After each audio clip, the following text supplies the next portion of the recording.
Our tale kicks off in a mysterious world where the main character sees folks swinging swords, dressed in odd clothes from a different time. He even feels a bit nostalgic about it. While taking it all in, he gets this strange sense of familiarity with the place. Just as the boy is lost in thought, a receptionist he doesn't recognize calls out to him, asking if Ginfrey Van Raid is there to sign up as an adventurer. Without hesitating, he replies yes, still feeling that familiar breeze of knowing this place and these people. His registration wraps up in seconds, and a blue screen pops up right in front of him. At first, this surprises him, but then a wave of deja vu washes over him again. He stares at his palm like a weirdo, catching the receptionist off guard, as memories from his past life flood back, clearing things up a bit. This is the fantasy realm of Grand 7, the game he used to play, where the goal was to sail across all 7 seas to achieve world peace. Yet something still felt off. Ginfrey Van Raid was just a regular guy who dreamed of being an adventurer to make money and support his family. But somehow he found himself alive in the universe of his favorite game, transforming his doubt into pure confidence. The receptionist, a bit freaked out by his strange expressions, asks if he's all right. With a huge boost of confidence, he reassures her not to worry. It's just the excitement of a warrior, showing the young woman that he's definitely a bit crazy. Ginfrey studies the system screen, trying to figure out why he still remembers his past life. Not finding a clear answer, he decides to use it to his advantage. The receptionist smiles and wishes him luck as he steps into a portal, landing in a stunning place called the Baptismal Altar. Jeffrey is blown away by how everything looks just like in his favorite game. In no time, he glances to the side and sees 4 other players in the game's tutorial stage. Everything is spot on, except this time, if he loses, he probably won't get a second chance. But that doesn't shake his confidence, because the kid has the entire game guide memorized. Just then, an announcement kicks off the challenge, telling everyone to pick their gear. Ginfrey looks excited as he watches one player dash ahead to grab the best weapon. The place has a pretty standard selection of medieval weapons like bows, swords, spears, and rapiers. The spear stands out as the best option with a base attack of 21. 2 of the 5 players start bickering over who gets it, while another pair goes all out fighting for the sword with 19 attack. But apparently, this is more normal than he thought. From what Ginfrey remembers, how well he does at the baptismal altar impacts the game's job systems, which is tough for beginners since they face limitations if they don't perform. Well, he even recalls resetting the game over and over until he got a result he liked. As the players wrap up their selections, one of them notices Ginfrey hasn't picked anything yet, but he couldn't care less, which annoys the bald guy. Ginfrey strolls through the selection area, hands in his pockets, passing by all the weapons until he stops at a basic sword. Unlike the others, this one only has 1 attack. The budget Saitama starts running his mouth again, telling Ginfrey he won't get a good job and all that.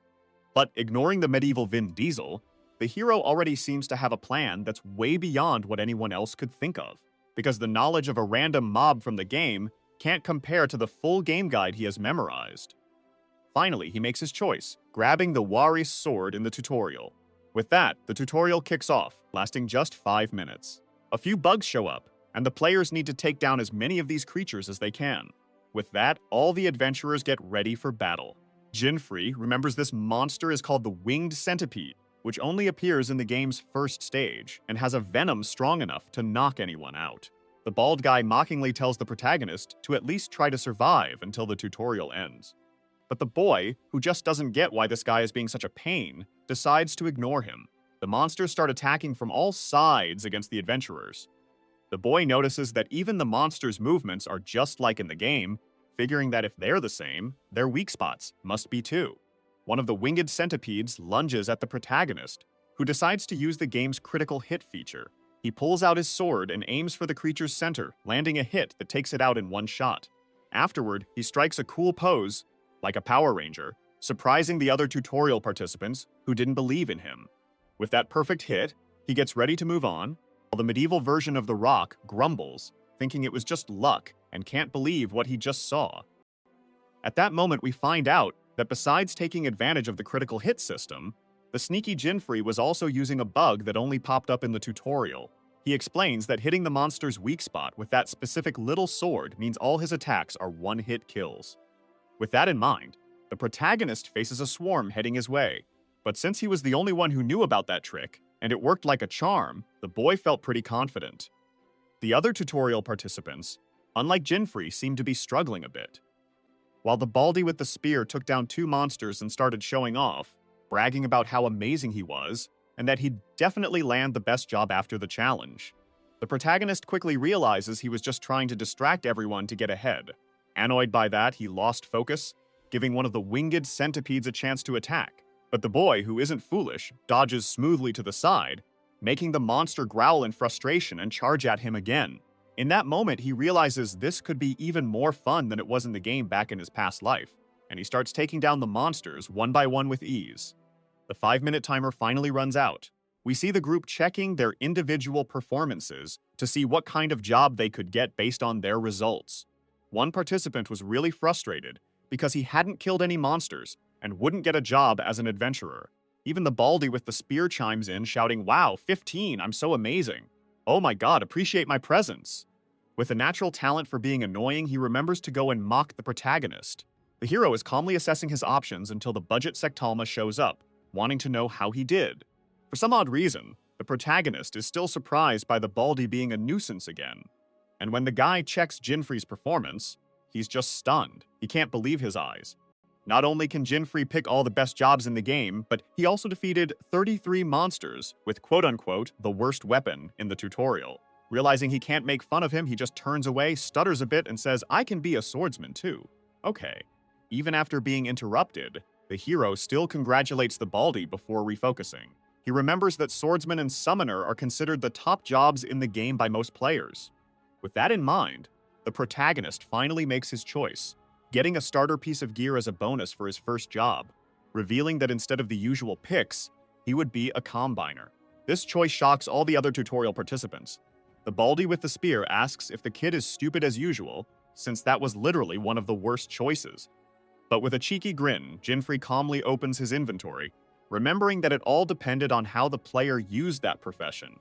His real goal in taking down those 33 monsters was to gather a specific number of 3 items that could only be found in that tutorial map. Completely clueless, the baldy with the spear stares in shock at the protagonist, realizing why he is, in fact, the main character. He starts mixing the 3 items with his shabby little short sword, since the combiner job lets him combine specific items to create new things. Using his new skills, the short sword begins transforming into something new. Everyone there is totally clueless. Meanwhile, Jinfree now holds a weapon so powerful it could even break the very rules of that game. Checking out the new stats of the weapon, now called Centipede, its attack jumps from 1 to 66, with a critical skill that deals triple damage if the user hits an opponent's weak spot. There was actually a secret item in the game, something probably only he knew about in that place. After the tutorial wraps up, we learn that an adventurer's strength is determined by their level and profession. Equipment is just a support tool, boosting a player's attack and defense, but some pieces are known as secret equipment that go against the usual rules. Continuing his journey, Jinfree finally heads to the adventurer's city. Many people are walking along the main streets, where business seems to be booming. The boy was pretty familiar with the area. Suddenly, someone shows up selling apples to him. He decides to grab one, thinking it'll help him tackle his next challenge with a full stomach. The plan was straightforward. Each continent had rank S dungeons that players needed to clear. But first, you had to level up. Usually, players start with rank F dungeons, but our hero jumps right into a rank C one. His mission? Take down the local boss. He knew he had to win to get out. At level 1, Jinfree remembers this dungeon is meant for players between levels 17 and 30. But before he can think of a strategy with his low defense, a level 17 monster shows up, ready to attack. He calls on his centipede and gets ready for battle, facing a monster that should be easy for him, but knowing one hit could take him out. The demon plant strikes fast, but he's seen this pattern before. After its quick attack, he knows it'll be vulnerable, so he charges in and slices it in half. Thanks to that quick win, he jumps up 9 levels instantly. His base stats shoot up right away, and he uses his special points to boost his defense. Jinfree is feeling good about how things are going, and with Centipede, he's now ready to tackle rank B dungeons. But he knows there's more to unlock with Centipede, so he decides to level up a bit more while heading toward the dungeon boss. As he strolls through the forest, he starts to notice he's being surrounded by some creatures. 3 new monsters appear, ready to attack. These black cobras are considered local mini-bosses, and it's super rare to see 3 together. Before he can react, one charges at him, but Jinfree dodges just in time. He knows the monster is really aggressive and almost gets caught off guard again by an attack from behind. He jumps aside to avoid it, and as he lands, the other two cobras charge at him. Even though he knows their attack pattern, he has to stay calm and remember where to hit for a critical strike. He jumps toward one of the cobras' necks, but his strike gets blocked, making him realize they're protecting something. This behavior is unusual compared to the creatures he knows from the game. One cobra takes the chance to hit him from behind, marking the first time a monster lands a direct hit on him. He quickly uses Centipede to take down one with a clean vertical slash, twisting his body with the move. Jinfree levels up 3 times in the middle of the fight after taking down one of the black cobras, but now he's down to just 8 HP, nursing a serious wound. Thanks to his choice to max out his defense, he could take 2 hits from these monsters, and after defeating enough foes, he unlocked a second ability for Centipede. The other 2 cobras try to attack while he's still on the ground, but he quickly reallocates his stats, trading defense points for speed. In a flash, he takes down both with a single move. Centipede's new ability boosts his speed tenfold, but only when his AP is low. The 2 monsters fall to the ground, defeated.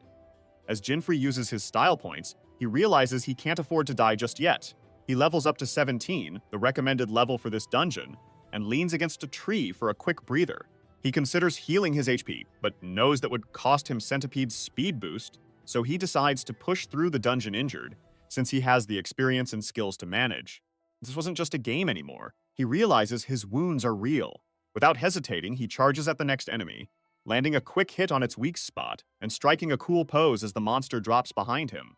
It looks like he's been targeting the weaker monsters to avoid unnecessary risks. His aim is to rack up as much experience as possible, but it won't be easy. He wants to use his combiner skills to prepare better before the boss fight, so Jinfree recalls the long list of items he needs while taking down more local enemies without breaking a sweat. All this just for a rank D item seems excessive, reminding him why so many people disliked this game in his past life. Complaining wouldn't do him any good, so he decided to gather the materials before tackling the local boss. Time passed in the dungeon. Jinfree still hadn't even found half of what he needed. So far, he had only picked up 3 out of 7 required items. Suddenly, he hears someone call his name from behind, making him turn around. He comes face to face with someone from his village. This guy seems to recognize him, calling him a loser like it's a nickname. That's when Jinfree remembers this loudmouth is Julius, who became an adventurer a couple of years back. Julius starts making fun of him and his combiner job, trying to show off how much better he is, while telling everyone that Jinfree is the poorest guy in the village and wouldn't want to be friends with someone like him. He casually spills Jinfree's tragic backstory like it's no big deal, treating him like a stray dog with no feelings. Suddenly, Jinfree hears a voice in his head narrating his backstory from the game, but Julius cuts in, threatening him for no reason, like a typical shameless Manhwa villain, asking what he's even doing in an advanced dungeon. Just then, they all hear a loud roar from the nearby forest. The random side character starts freaking out, and the dungeon's main boss appears, a level 31 Cyclops. Julius yells at his friend, frozen in fear, telling him to run instead of standing there like an idiot. Meanwhile, Jinfree realizes he's already been marked as the boss's enemy. The creature raises its club, gearing up for a brutal attack that wipes out the random side character in one hit. At that moment, Jinfree freezes, hit with a harsh reality check right when it matters most. Julius also collapses, trembling in fear. Without wasting time, the Cyclops locks onto its next target. With such a huge level difference, Jinfree feels totally unconfident for the first time. But the boss doesn't care, launching another attack at him, which he barely dodges thanks to his insane speed. Still, he's marked as the Cyclops' target, leaving him no choice but to fight. The monster roars again, raising its club for another devastating strike that just barely misses Jinfree. Knowing the boss has attack patterns and enough speed to dodge, Julius, still in shock, is completely blown away by Jinfree's skills. Not believing what he's seeing, the fight is intense, and Jinfree realizes that just running won't cut it. The Cyclops' club slams down again, shaking the ground, giving Jinfree a chance to regain his composure and climb onto the club, making the boss even angrier. Jinfree jumps onto its left hand, gaining momentum and stopping just above the monster's back, leaving it confused. His plan is to strike the monster's nape, and using his fall to gain speed, Jinfree goes all out for a powerful hit. But life isn't a fairy tale, and it doesn't even faze the beast. Instead, it just makes the monster angrier, and it tries to hit Jinfree by slamming its back, but it's too slow. Fighting like this without being fully prepared is tough. Julius, who had been raving about how amazing everything was, just crouches in a bush, watching Junfrey impressively hold his own. He tries to figure out why Junfrey is so fast, while the Cyclops keeps attacking non-stop. Junfrey, unable to hurt the beast, remembers the only option he has left and searches for the missing ingredients, realizing they're all next to the bush where Julius is hiding. Without a second thought, he rushes to grab the items, collecting the missing ingredients and looking for water nearby.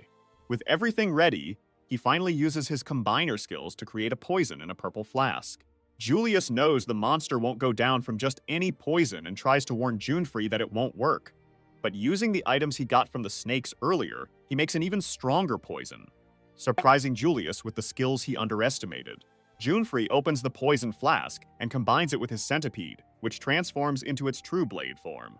Julius even forgets about the giant Cyclops for a moment, who's ready to take them down.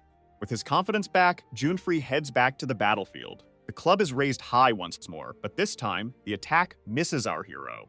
With his speed on full display, he waited for the beast to mess up again.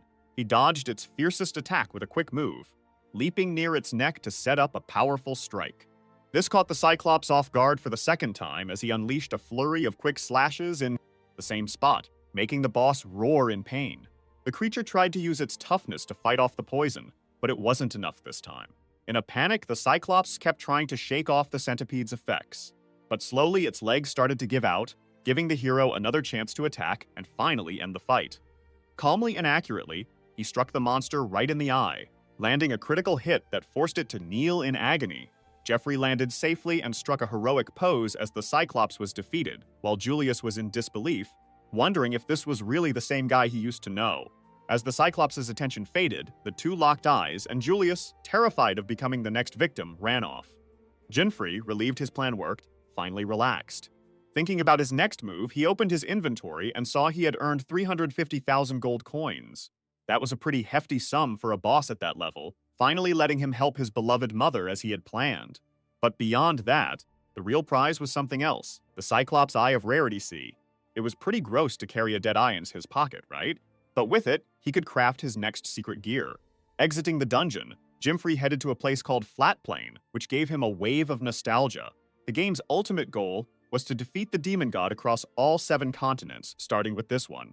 But for that, he needed to find another secret item, and the Cyclops' Eye was essential. Next, a pack of wolf-like monsters showed up, ready to attack. But they were no match for the protagonist, who wanted to level up a bit more before moving on, taking down all the demon gods, creating a peaceful world, and earning enough money for his beloved mother while silencing all his doubters. That was his plan.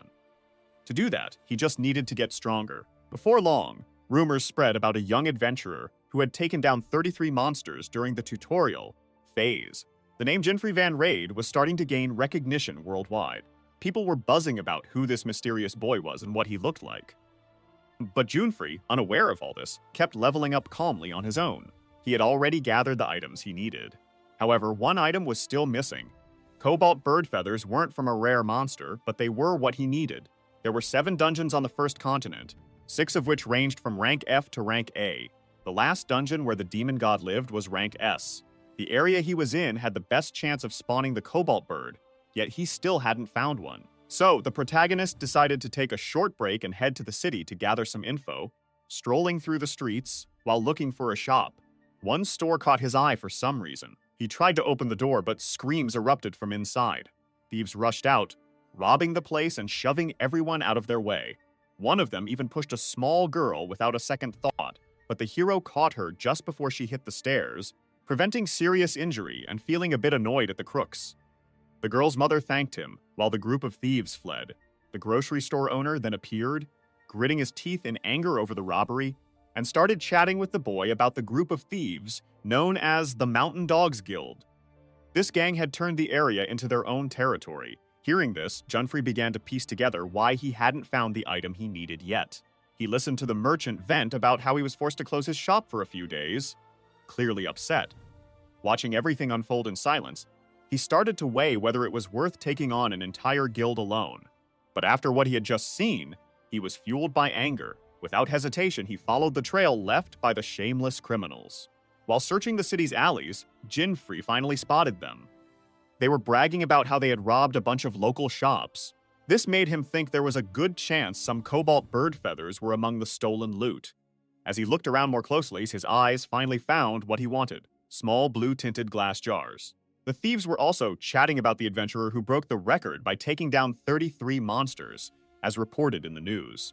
Jim Frey was so busy planning how to steal from them that he didn't even realize they were talking about him. But just as he was about to keep planning, one of the thieves snuck up right behind him. The crook aimed a knife at the boy, who hadn't sensed him because of his stealth. Trying to avoid a fight, the protagonist scrambled to come up with excuses. But a thief can spot another thief, right? And with his terrible disguise blown, he had no way out. The man tried to slash at him, but Jimfrey dodged, quickly summoning his centipede to his hand. As he dodged another hit from the thug, Jimfrey took advantage of the bandit's forward momentum, kicking his foot and sending him crashing to the ground with a punch to the neck.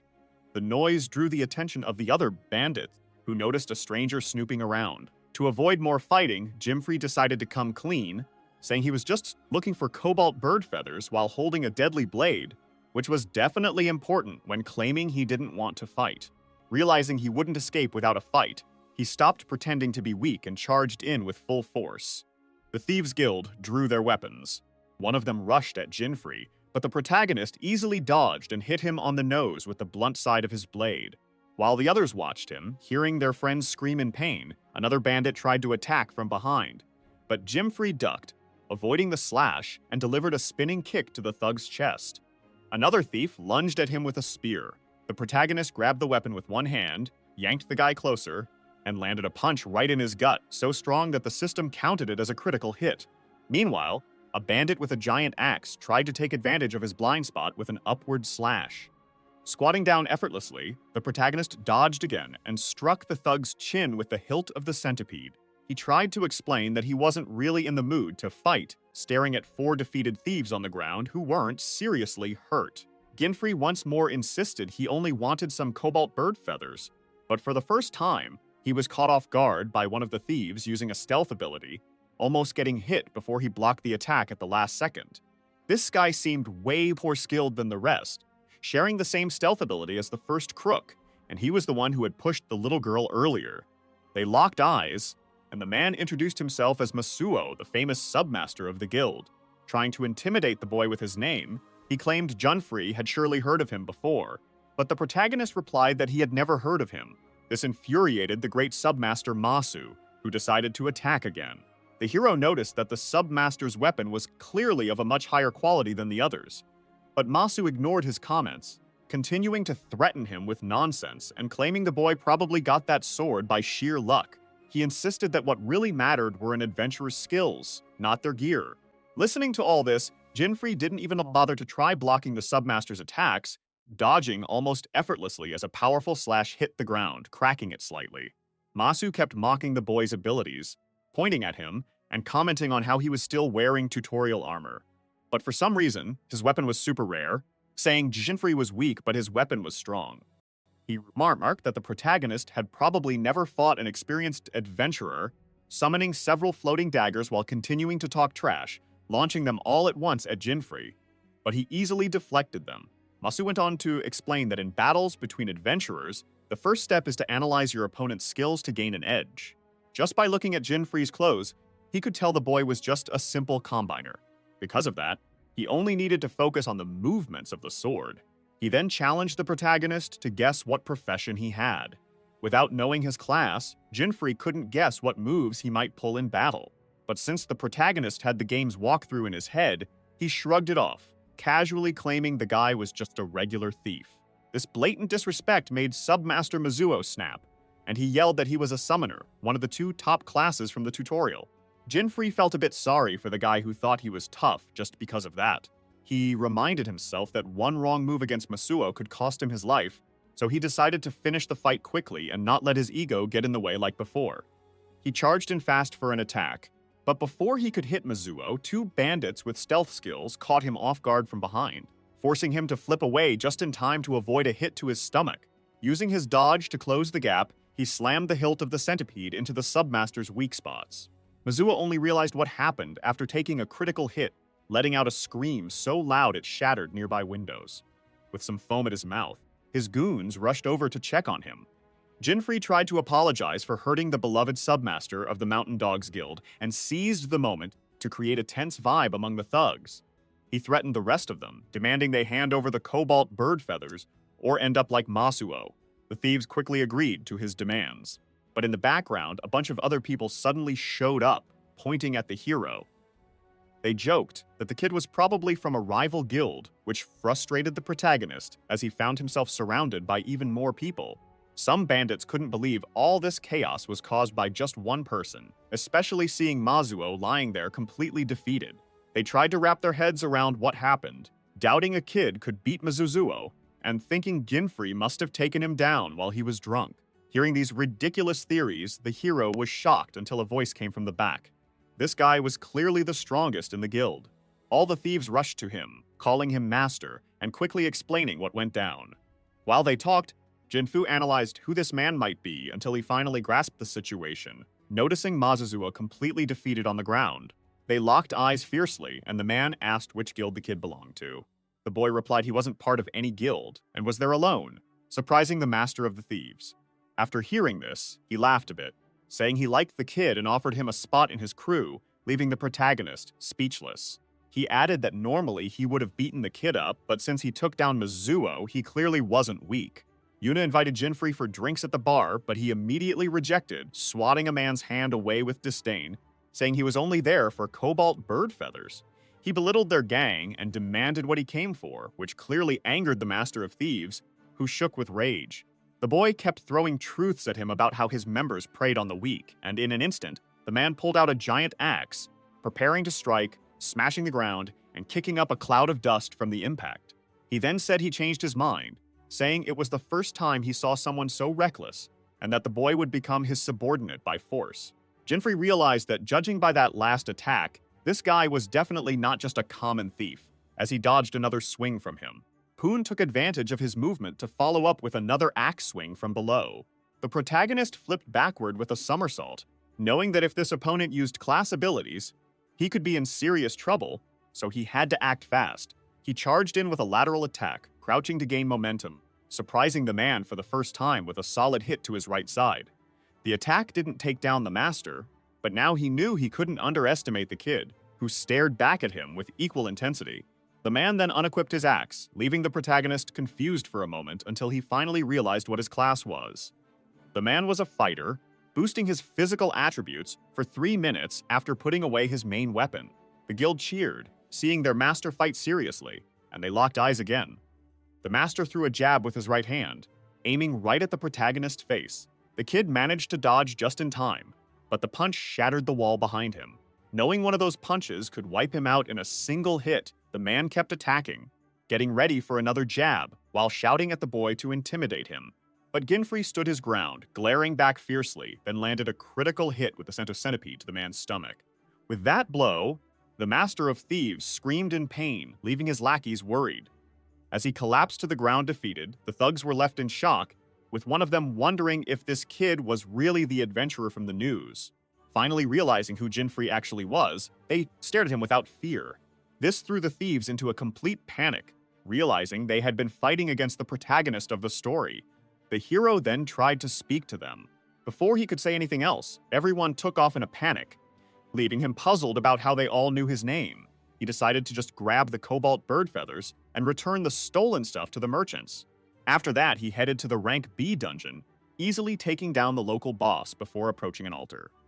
Ginfrey paused for a moment, noting that the statue of the fallen goddess was missing. If he figured out how to work the statue's mechanism, he could get the second secret equip. He pulled some items from his inventory, putting the Cyclops' eye on the statue's face and the feather on its right wing.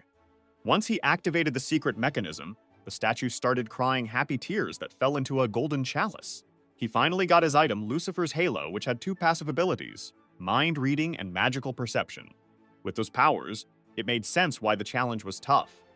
Ginfrey took another look at the statue, feeling pleased with his reward, and equipped it right away. Wearing it felt a bit odd, almost like he was a spirit, but he pushed that thought aside as long as no one thought the item was too OP. Now with 2 secret equips, he got ready for his first rank A dungeon. When he arrived at the dungeon, all his excitement vanished. Agni Volcano could only be tackled by a group of 7 or more, and there were no teams looking for members at that moment. After defeating a Ranka dungeon, it would respawn somewhere else on the continent. Whoever took it down would get a title that let them advance to the second continent. Jinfrey was eager and wanted to move quickly. While he was brainstorming a plan, he spotted a group led by Freyna, the Flame Mage. The boy was curious about her, watching the group that everyone was chatting about.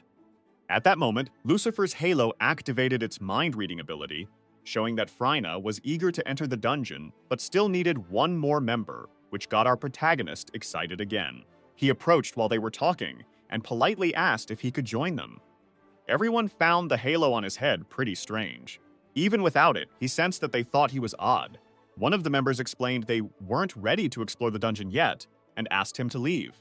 Reading their minds, the hero figured out that their missing member was in the hospital, which is why they were stuck there. But with his boldest attitude, he said he wanted to hear from their leader, since she seemed anxious too. Her anxiety came from her father being missing for a month in a rank S dungeon. Frana didn't even respond to him, while Junfrey sensed her anxiety, which was really about whether the halo on this weird kid's head was something serious. The boy collected himself, apologized, and introduced himself, saying he wanted to enter the dungeon ASAP. When they heard his name, they realized he was the guy from the news who had defeated 33 monsters in the tutorial map. They were shocked he was just some strange kid. The protagonist felt a bit awkward, noticing he seemed to read her mind somehow, as if he had something special.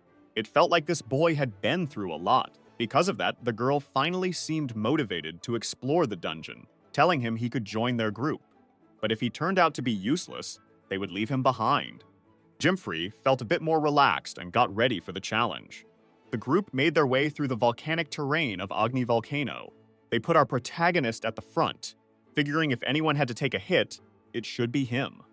One of the other members questioned if it was really okay to trust the kid since he didn't seem reliable. But Freyna said if he was useful, he'd be a great help, and if not, at least he could act as bait. Another guy named Arthur approached the protagonist and asked if he was really the guy from the headlines. But since the hero didn't care about all that, he couldn't give a solid answer, which made Arthur doubt him even more. Another member remarked it had to be a joke because there was no way this kid was strong. He was just a weirdo with a halo on his head. With all this judgment, our hero was getting annoyed with his new group. But before he could dwell on it, his magical perception kicked in, and he spotted several monsters charging toward them in a pack. Jinfrey yelled for the shield guy to start protecting everyone because things were about to get wild. At first, the guy was confused, but Jinfrey urged him to hurry, saying the eruptions were coming. Not believing the kid, he started rambling again until a nearby volcano actually blew up, leaving him in his usual state of shock. The boy shouted again for the guy to shield them as they all noticed flaming rocks raining down.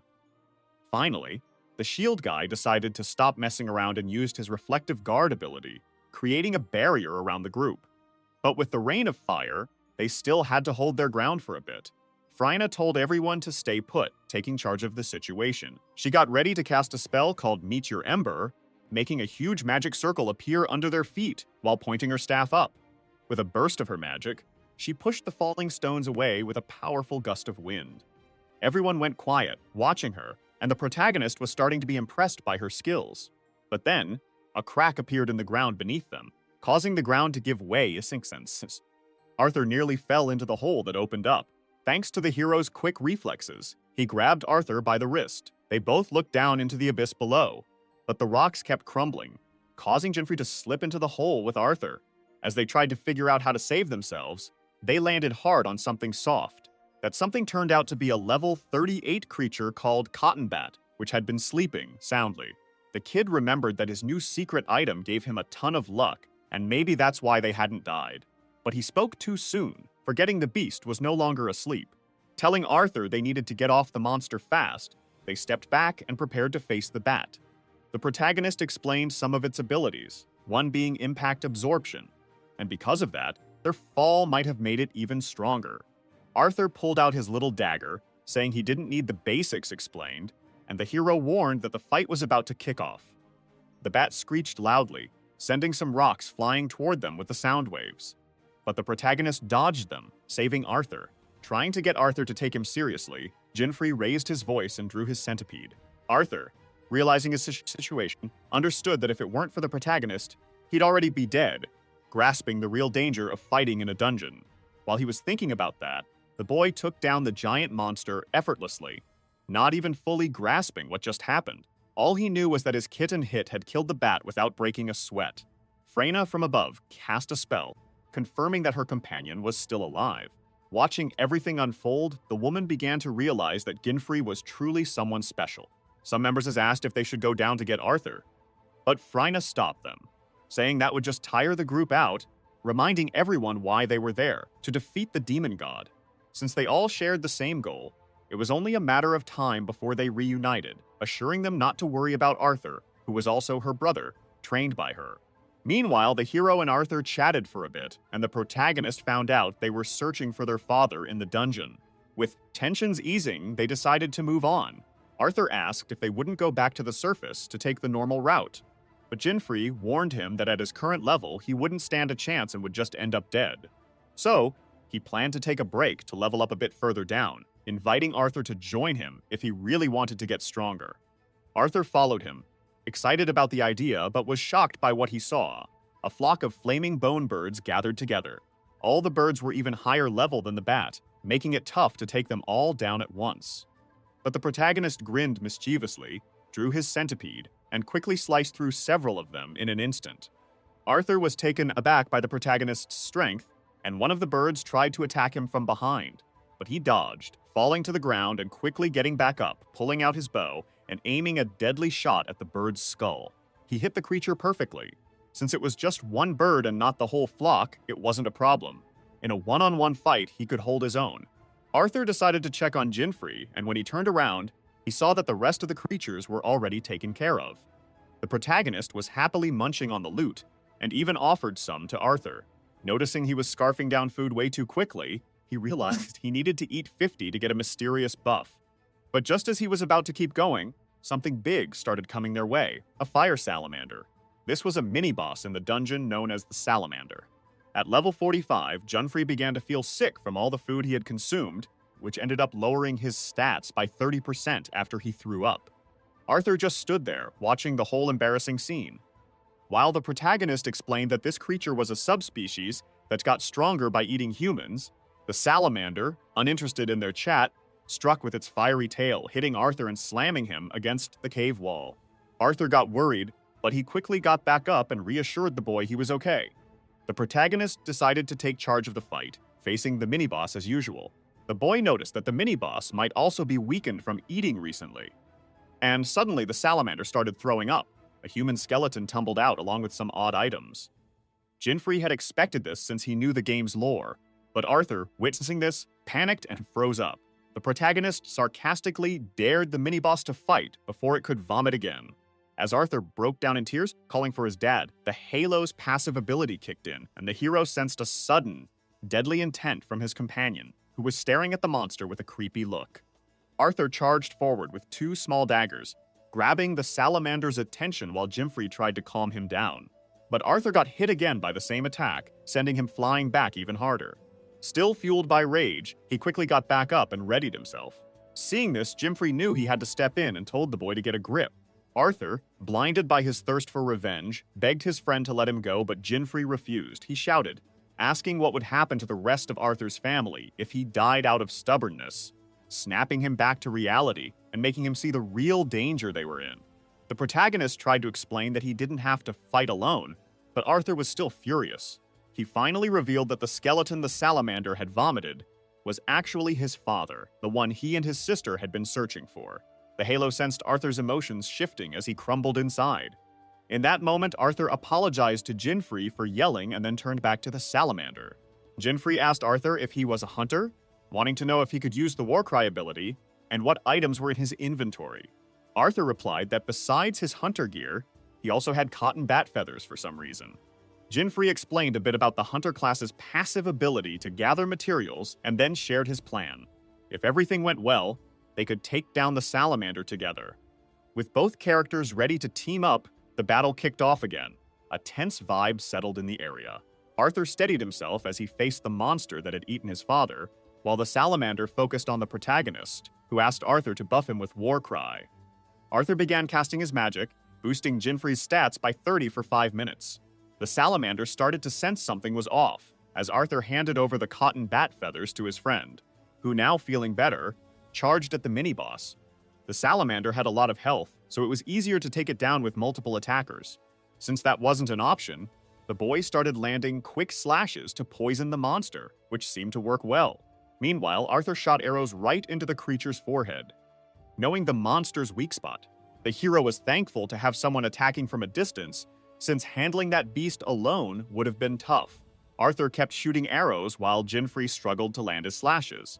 After a bit, the salamander looked like it was about to go down, but instead, it flipped into berserker mode, dropping its base stats by another 30%. The heat it gave off was so intense that Arthur felt it from afar as he charged in again, bat feather in hand, ready to make his move. The furious mini-boss lunged at full speed, but Arthur easily blocked its strike with the feather. In berserker mode, the monster was not only more exposed, but its weak spot had shifted to its front legs.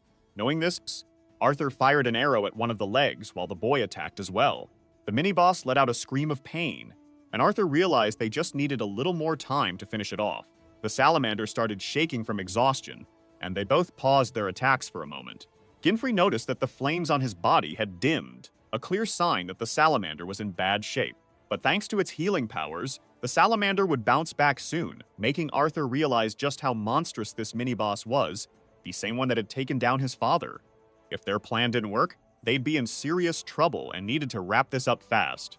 The boy shouted to Ginfrey that he was ready for the final strike, and hearing this, Arthur got set for one last charge, drawing the salamander's focus. It tried to bite the boy with a downward lunge, but instead it took a precise hit from the centipede, causing it to scream in pain. With the bat feather in hand, the boy felt this was the perfect moment. He tossed the feather into the air while shouting for Arthur to aim true. The feather quickly lined up with the salamander's face. For Arthur, this long-awaited moment felt like it was in slow motion. Then he took his shot. At that moment, missing was not an option. He hit the feather perfectly, driving it into the salamander's body through its mouth. He watched closely to see if Ginfrey's plan worked while the boy calmly counted down 3, 2, 1, until the monster exploded with energy from within, finally defeated by the two warriors. That item tripled all absorbed damage thanks to its secret effect, unleashing a massive attack on the foe. With the mini-boss finally down, the fight came to a close. Arthur and Ginfrey waited for the rest of the group at Pico Mountain, both in complete silence until a voice broke through. His sister had found them, asking if her little brother was okay. Without saying a word, he just held onto a sword, and his sister realized it was their father's sword. Upon hearing the heartbreaking news, they embraced in grief, while Frana comforted her brother, telling him he did his best. But the boy pointed out that the hero had done most of the work, shifting the group's focus to Ginfrey. As he started digging a grave for the fallen man, the group fell silent again, then noticed what he was doing and decided to help. They placed the warrior's sword in the freshly dug grave, and the siblings said goodbye with a prayer together. In that moment, no words were necessary. Ginfrey began to remember past moments, like when his mother came to the door shouting with bad news about their father. But Frenna interrupted his thoughts, thanking him for everything he had done. She tried to lift little Arthur's spirits, but he now recognized his own limits and acknowledged Ginfrey as a true warrior. The rumors about his feats were definitely true. Even the shield guy respected him now, but not wanting to be in the spotlight, he reminded everyone of their real goal. They still needed to take down the demon god Helmborough. Bryna got back into her combat stance, and the group pressed on. They easily took down some common monsters since they were all working together. When they reached the top of the volcano, they started wondering where the final challenge was, until suddenly an explosion erupted out of nowhere. Everyone turned to see what was happening until the boss finally showed up. Helmborough was level 50, a massive creature. It roared fiercely at the group, forcing them to cover their ears to avoid serious damage. The pressure from that monster was intense. The demon asked if they had come to perish, and Ginfrey warned the group to back off from the first attack. Realizing he was right, Freyna ordered everyone to retreat. The boy stood his ground, confidently facing his new friends, as fire rained down from the giant boss. Even while trying to shield themselves, Rook felt the intense heat. Arthur called out for his new buddy, but all that was visible was smoke. The boss felt sure he had taken the boy out, while everyone else watched from a safe distance. But Helmborough started to realize something was off, since the protagonist hadn't even pulled his hands from his pockets. Ginfrey kept his gaze fixed on him, impressed by the boost he got from eating 50 birds earlier. Ginfrey kept taunting the demon god, showing no fear while his group sighed in relief. Even the fire mage was left speechless. The protagonist knew he had 7 minutes of fire resistance, but the attacks were still draining his life. He maintained his cool demeanor, but in reality, he was at his limit, ready to activate his Godspeed ability while gripping his favorite blade. Helmbarrows got pumped for the challenge and prepared one of his main attacks. The adventurers felt the tension in the air getting thicker. Trying to figure out how this was happening, Freya told everyone to hide from the next attack. Even with gear built to handle high heat, just one hit from Helmbarrows could take them down. Arthur, seeing this unfold, wondered how Jin Frey was still on his feet. Not only that, but he kept provoking the demon god like it was nothing. Helmbarrows started to take the boy's taunts seriously, stepping up his game. The boy stayed put, while Helmbarrows sank into the volcano's lava. Noticing this, the protagonist got ready with his centipede, adjusting for close combat, recalling the strategy he had memorized. He just had to watch out for one specific attack aimed right at him at that moment. But instead of backing down, he blocked the monster's hit. The shockwave from their clash sent rocks flying everywhere. All the group could do was watch. Helmbarrows grew more impressed with the young boy. Jinfrey had truly caught his attention. Then he jumped out of the volcano, ready for a more direct fight this time. The demon god quickly took to the air, daring the boy to block his next attack. Freya couldn't figure out where that voice was coming from. While Arthur worried more about his new friend, Jinfrey stood there as if he had accepted the challenge. He then closed his eyes, and Helmiro's shadow appeared behind the group. But his focus was solely on the protagonist, who kept his eyes shut. Arthur realized it was a trap. However, thanks to his magical perception, Jinfrey dodged the boss's attack with smooth precision, while everyone watched the epic showdown. Hellmirrors kept attacking without a break, telling the boy he had amazing instincts. But the truth was, it wasn't instinct. It was the battle patterns he had memorized from his past life. The demon god even mocked the boy's arrogance, claiming he was just lucky, challenging him again by saying he could never hurt him. Jinfrey kept taunting his foe without a hint of fear, trying to pinpoint him with his magical perception to counterattack at full speed. He just had to do what he had done countless times before. With Helmarrows appearing behind him again, Arthur tried to support his friend from a distance. But before the demon god could strike, the hero vanished from sight, now in freefall right above his opponent. Calm as a monk and deadly as death itself, he executed a clean downward slash. Wounded for the first time, Helmaros tried to figure out what just happened, hearing the protagonist call him a puppy. With a grin, he asked if the boy still doubted his skills, boasting that he wasn't backing down. Dopanet became furious at those words. The adventurers watching the fight were blown away by what they saw. Right after that, the Cerberus threatened the hero, claiming he'd finish him off in no time, but the hero couldn't care less. He was just curious about the monster, using the word mission, since that wasn't something he was used to here. But there wasn't time to dwell on that. Both were gearing up for another round, with the monster leaping at the adventurer. The beast was caught off guard when the hero stabbed him with his sword. That hit was a game changer. The monster really felt that one. The Cerberus was trying to figure out how the boy was dodging his attacks so easily. Meanwhile, the hero was just celebrating his critical hit. A system alert popped up, saying Helmbarrows was seriously poisoned, and he called the hero's tactic a dirty move. But the adventurer shot back, saying that label fits the monster better since it was targeting the weak instead of facing someone on its level. Everyone around was stunned, frozen by the hero's incredible skill. Meanwhile, the blonde thought about how someone could take on a demon god all by themselves. The adventurer called the boss a dumb dog and told him to keep eating dust because he'd be done in 5 minutes. The boss got furious, and his roar echoed everywhere, telling the hero he belonged underground. The sheer force of his roar made the nearby adventurers brace themselves, closing their eyes to avoid debris and unable to move closer. The knight ordered everyone to clear out as things were getting serious. The redhead wished he could keep fighting while watching from a distance.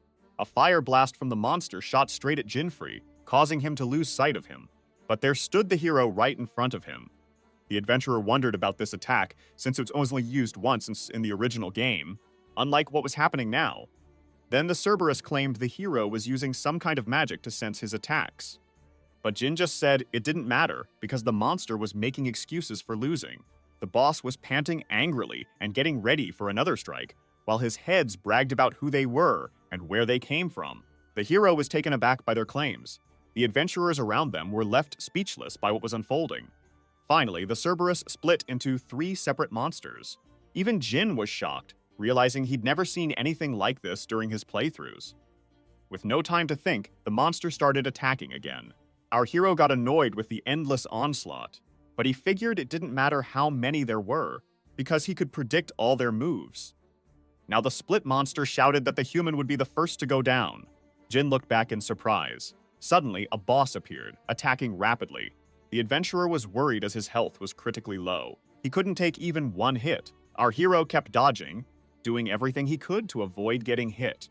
This situation was really tough for him, but he looked on the bright side and got even more pumped. The heads kept taunting him non-stop, each one speaking for itself. The adventurer stayed alert with a serious look until an attack came crashing down from above, with the wolf declaring this would be the end. The demon appeared right behind Jin, ready to bite him. But before that could happen, an ice explosion went off. A strong spell hits one of the wolf's heads as a woman steps onto the battlefield, calling out the demon god for ganging up on them. The same mage from earlier shows up, looking fierce and surrounded by lightning, taunting the monster. Cerberus finds this whole thing annoying while trying to keep his balance. Suddenly, he charges at the mage, but before he can get close, Jin delivers a quick strike to the demon. Everyone sees one of Cerberus's heads go flying. The protagonist is completely worn out and insists they need to wrap this up quickly, with only 2 heads left. A quick look shows that the right head is definitely down, and the red head cheers for that little win. Jinfrey, feeling drained, stays focused and says they just have a bit more to go. One of the monsters lunges at Jin, furious and blaming him for his brother's death, while the other head charges at the mage, threatening to tear her apart. Both fighters brace themselves for the attacks. Our hero asks if she's the ice magic user, and the blonde confirms she is, saying she does it by flipping fire magic. The demon, Silverian Rage, gets ready to unleash another fire blast at close range. The protagonist tells Freina, who specializes in fire magic, to hang tight for just a moment. The adventurer activates a skill called Speed God. In a flash, Jinfrey leaps over his enemy with style and zooms past the mage to strike the other head, driving his sword into its chest before it even knows what hit it. A system message pops up, announcing that Helmboro's left head has been defeated. The adventurer feels relieved that the poison helped end the fight a bit quicker. He notices the magma pit and figures the other head must be hiding in there again. He reassures everyone that as long as they stay alert and guard against the next attack, they'll be fine. The blonde steps up, saying she'll do her best to help out now. Solar Cal, the mage, uses her skill to boost protagonist fire resistance for 3 more minutes. Our hero is surprised to get such a great buff right now. However, Fren adds that she can't use any magic while this spell is active. She wishes the protagonist luck as she steps back, saying this is all she can do for now. The protagonist thanks her and, with a genuine smile, jumps back into the fight. Below the lava, the boss seems to be in a much tighter spot, as if he's lost his confidence. That monster complains about how mere humans have put him in such a pathetic state and vows revenge. But then, taunting voices echo from the depths, mocking the demon. Jinfrey is right there under the lava, standing confidently. The wolf is completely baffled to see the hero down there, wondering how a human could dive into a volcano. The protagonist just gestures for the monster to chill. A scream rings out, with the canine shouting that this can't be real. But Jin doesn't waste time and gets ready for another attack.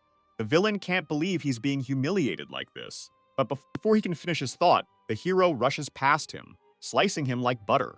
The volcano starts to show signs of a minor eruption, like a geyser. The nearby adventurers start to get nervous about what's happening. The mage insists it's not an eruption, but rather that it's Jin-free, with a shout from the redhead confirming it. Jin comes up from the lava pit, completely worn out, and the adventurers rush over, worried about him. They wonder if that brutal battle is finally over while getting healing potions ready. Jin breathes a sigh of relief, confirming that the demon god has been defeated, and now Freina's father, the flame mage, can finally rest in peace. Assistant Window tells the protagonist that with the demon god down, they've gained experience points. The boy cheers excitedly for leveling up and scoring a bunch of gold. But that's not all. He also got 2 new items. Helmboro's great claw and his massive fang. At last, he's got one of the items he was after. The blonde wants to thank the boy, and the shorter one chimes in, saying they wouldn't have made it without him. In the end, they both express their gratitude to everyone else for their support. The hero says all this thanks isn't needed since he didn't do it just for kicks. Freina chimes in, saying it was a team's effort, and everyone shared the rewards. The boy insists everyone put in the work, so they earned it. The mage thinks about how much the girl helped him, but he knows the outcome would have been the same with or without her. Finally, she reveals she got a rare B-rank item, the Scalding Rock, which is the best she's ever found. This grabs the hero's attention, and he exclaims that it's exactly what he needs. He asks Freyana to swap items, offering the claws for the stone. The others nearby are confused since the items are of different rarities.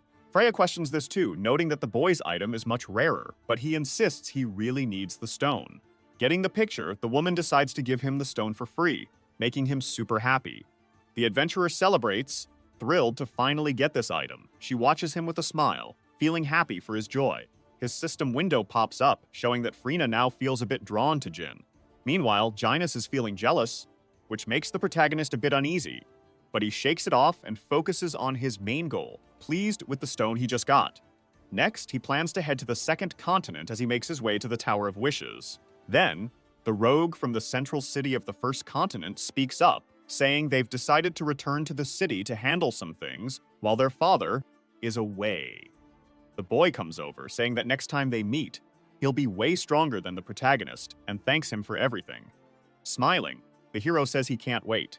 He's finally got the Scalding Rock, the material he needed from the first continent. As he strolls through the streets, he thinks that since he already sent money home, it's time to think about his next stop. Soon after, he steps into the teleportation portal to the second continent. People are chatting about him, wondering if he's the one who took down the demon god. Someone argues it can't be him because of his weak gear. A notification pops up, telling him he's earned the title of First Demon God Slayer and asks if he wants to head to the second continent. Without a second thought, he clicks yes and starts teleporting. One of the gossipers is stunned, saying he just teleported, while his friend insists he must be seeing things. The boy arrives in the central city of the second continent, known as the Prison of Desire in Second Life. At that moment, he gets a call from his sister. When he picks up, he asks what's going on, and his sister questions what he means. Annoyed, she yells, asking if he realizes how much money he sent her and demands to know where he is. She also asks if he's getting into trouble, making him feel a bit anxious. He thinks about how he's been keeping this whole adventure a secret from his sister and mom to avoid stressing them out. Calling his sister his second mom, he reassures her that he's not doing anything illegal. Just then, she tells him he should know their mom's condition has gotten worse. After hearing this, the protagonist finds himself sitting alone on a bench. Feeling uneasy, he thinks he needs money fast for his mom's treatment. Nearby, one of the boys mentions an auction for a Supreme Elf's tear. Hearing this, Jinfrey starts paying closer attention. Looking at the system, he realizes this ingredient can be used to make an elixir that could cure his mom's illness. But he figures it must cost a fortune since it's being auctioned off to the rich. Right then, he figures he needs to boost his cash flow. A bit later, on the second continent in the E-ranked dungeon called Eternal Snowfield, Kirito thinks the best way to make money is by raiding high-level dungeons, but this one has that guy in it. Sensing a presence, he spots Kate at level 66. As he watches her sing, he quietly says he's finally found her. Then, he announces he's going to use the items he picked up along the way. Hearing this, the little cat looks surprised and super hungry. To win her over, the boy offers her some silver wine and fresh fish. He also sets up a cozy bed for the little cat. Without a second thought, the cat tosses a gold coin into the air. This gold coin is a special item that boosts luck and doubles the money a person makes just by having it. The boy thanks the cat for giving him this coin. Looking closely, Jinfrey notes that this is a hidden item that can only be earned by pleasing this little cat. Now that he has this item, Bettany decides to hunt monsters right away. Sure enough, he starts attacking multiple monsters to double his earnings. After taking down the boss, he thinks he must have gathered enough. At this point, he has 12,664,000 gold coins. Excited, he says this is enough and that he should head back to the city to gather a bit more. Later, in the city's clubs, a bunch of people are playing cards in a casino. Noticing he's surrounded by money-obsessed folks, the hero thinks he won't need to hold back here. Just then, someone bursts out laughing. The bald guy claims he's won again. Then, the system chimes in, saying it's detected cheating. This guy has been racking up 10,000 through dishonest means. The boy realizes he's up against a cheater and starts plotting how to outsmart him. Glancing over, the bald man spots another challenger. Grinning, he tells the boy that the dice are rolling in his favor and that he shouldn't run away when he starts losing. Awkwardly, the protagonist admits it's his first time and that he'll figure out the game as they go.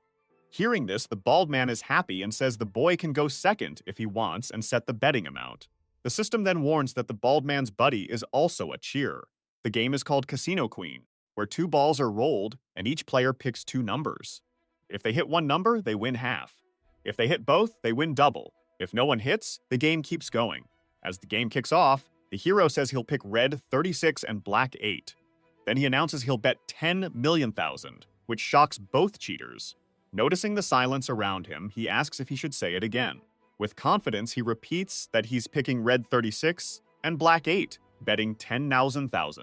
Then he pressures the bald man to call his numbers, because if he doesn't, he'll lose automatically when the balls stop. Sure enough, the boy hits the numbers, leaving one of the accomplices stunned, wondering how he pulled it off. With a fake smile, the protagonist says the balls will stop rolling soon. Getting really nervous, the bald man urges his friend to hurry up and call the numbers. In his head, the hero thinks he knows all of them, inside and out. He realizes that the trafficker's role is to be the hunter, and his skill, Eye of Accuracy, lets him hit his targets perfectly every time. Casually, he announces that the numbers will come up again, red 36 and black 8. The plan for the duo was simple. One would get close to the skilled player and pass the numbers to the other. The bald man, stunned, yells that it's ridiculous and accuses him of cheating, while his buddy calls for the manager. He points and screams that the kid is a fraud. At that point, the manager tells the boy to step outside for a chat. The hero realizes that the manager is in on the whole thing too. Just then, the mustached guy motions for his goons to chase after the boy. In a flash, the hero hurls a table at the goons. Meanwhile, another guy's to grab him from behind, but the boy easily takes him down with one punch. Everyone is stunned by his amazing skills. But then, the redhead grabs a bow and arrow and shoots at the hero. While the bald man stands behind him, calling him a cheater, he rushes at the boy, who effortlessly dodges and delivers a kick. The boy then tosses the bald man toward his red-headed partner, asking who's next. Both the manager and his employee are left speechless. The blonde points out that he fits the description of the guy from yesterday's news and might be the rookie who set the baptismal ritual record. Surprised, the man wonders if it's really him. One of the guys mentions that he's already on the second continent and asks if that means he's defeated the demon Helmbarrows. Not caring at all, the boy asks what they're doing and tells them to hurry up if they want to kick him out. At that moment, the manager kneels and apologizes, admitting he was wrong to think the boy was a cheater. He thinks to himself that if it's true, they wouldn't stand a chance against him here. But since he's just a kid, they might get away with it. While Jeffrey glares at him menacingly, he says they can make it up to him. He steps closer, demanding to see all the cash in the casino. He also wants the auction invitation, claiming he knows all their tricks and this should be considered hush money. He explains that if the man refuses, he'll report him to public security. The manager has no choice but to comply. Later, at the central auction hall, with a huge pile of gold, the boy comments that he expected more, but this is enough. And if he misses this chance, he won't know when the elf's tear will show up again. He confidently states that he just needs to outbid everyone else for this item. Meanwhile, back at the casino, the manager is in tears, saying that the brat really took everything from them. At that moment, he sees someone coming. It's the branch master. During the auction announcement, the blonde says the branch master is a man, and that there are 11 different items up for auction. He explains that everyone can expect a lot of rare items, all of which can be checked through the status window. The first item is an orc sword, valued at 2,000,000. The boy needs 3 items to make the elixir for his mother. These are the elf's tear, the ice chamber of Fang, and the ancient red baroque. Smiling, he realizes that all 3 items are in this auction, which means he'll save time. As he scrolls through the options, he spots that the King Long Wine is available. Shocked, he realizes that if he gets this, he can craft the hidden equipment sooner than expected. The next item is the ice chamber of Fang, so the boy places a bid of 9,000. However, someone else bids 10,000, which is quite a surprise. Even the protagonist is taken aback, since it's just an ice chamber of Fang. The one who made that bid is actually the casino manager. Laughing, the man wonders if the brat is pleased now. Jinfrey is puzzled and wonders if the manager really gave him everything he wanted. He figures the Supreme Elf's Tear will probably be the last item up for grabs, and he can't let this opportunity go. So, he decides not to bid, and the Ice Chamber of Fang is sold to the Wind Serpent Guild. The crowd at the auction gets tense and starts whispering nervously. The hero realizes the guy is from the Wind Serpent Guild after reading his mind, but he didn't know they had this much power. Then the blonde asks if it's that kid, and the manager just nods. Clearly annoyed, he points out that the kid even swiped an auction invite and used it openly. The branch master tells the manager he should teach the kid a lesson. The ancient red clay goes up for auction, and the boy decides to bid 50,000. This shocks even the auctioneer, but the manager counters with a bid that's 4 times higher. The hero thought there would be some back and forth over this item, but he never expected it to hit 200,000. The system alerts him that it's detected some shady intentions and explains they plan to mess with all the bids out of spite. Frustrated, the protagonist realizes that if this keeps up, he won't get the Supreme Elf's tier. He starts brainstorming how to flip the situation. He tries to place multiple bids on different items, but he loses them all to the manager from his guild. The narrator mentions that this has turned into a one-on-one showdown, and there's nothing the angel or a client can do. Then, the manager laughs, questioning if the boy really thinks he can compete with a big guild's budget, calling him a fool. Surprisingly, the hero grins and says the real fool is the manager.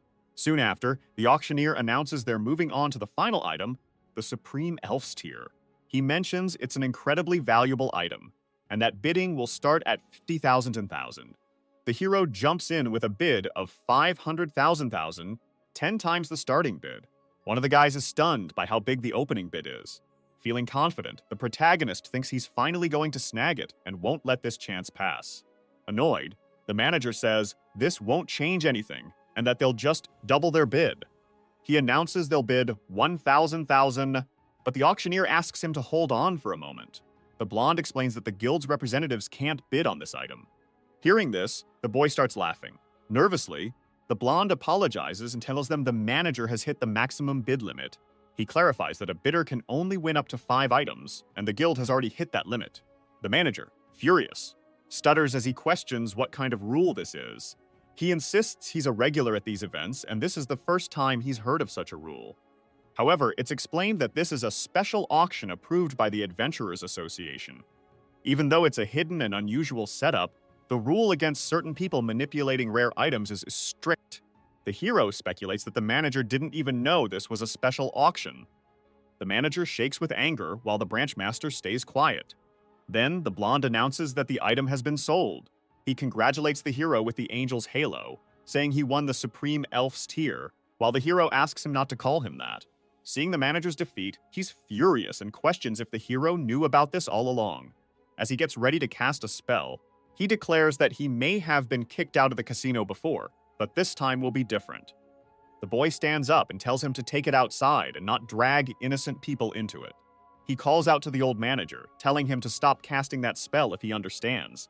But the man thinks that if he fires now, he can easily take out the brat.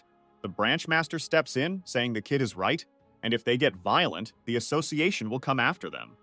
His subordinate tries to speak up, but the boss's face shows he means business. He just says they should leave, and the subordinate nods in agreement. A bit later, the hero notices the guild took 2 of the leftover items, but they'll be delivered to him, which is a win. Still, he can't shake off the sting of losing the king long wine. As he grumbles about it, a girl approaches and comments that he looks a bit odd. She points out the halo above his head, saying it's something she's never seen before. Curious, she asks what his connection is to the Wind Serpent Guild, and if he knows the branch master. She explains that's the long-haired guy standing by the manager, the head of the 2nd Continental Branch. Ginfrey mentions he has some business with the guild and asks who she is. She says she's an adventurer. Just then, the system alerts him that Mira has a mission from the Adventurers Association to investigate the Wind Serpent Guild.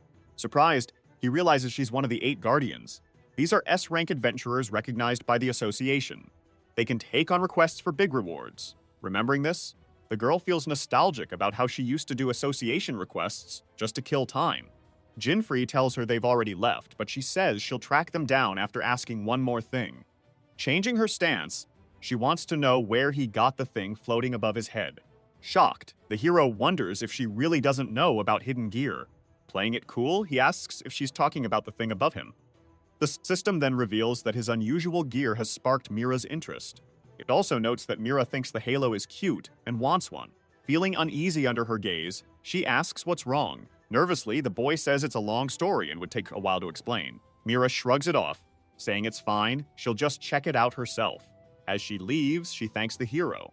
Watching her walk away, he realizes just from their chat that she's probably one of the strongest of the 8 Guardians. Meanwhile, Mira thinks about how she's traveled to the 7th continent and never seen gear like this before. As they look at each other, both wonder who the other really is. A full moon lights up the battlefield of the 2nd continent while a loud explosion echoes through an A-rank dungeon.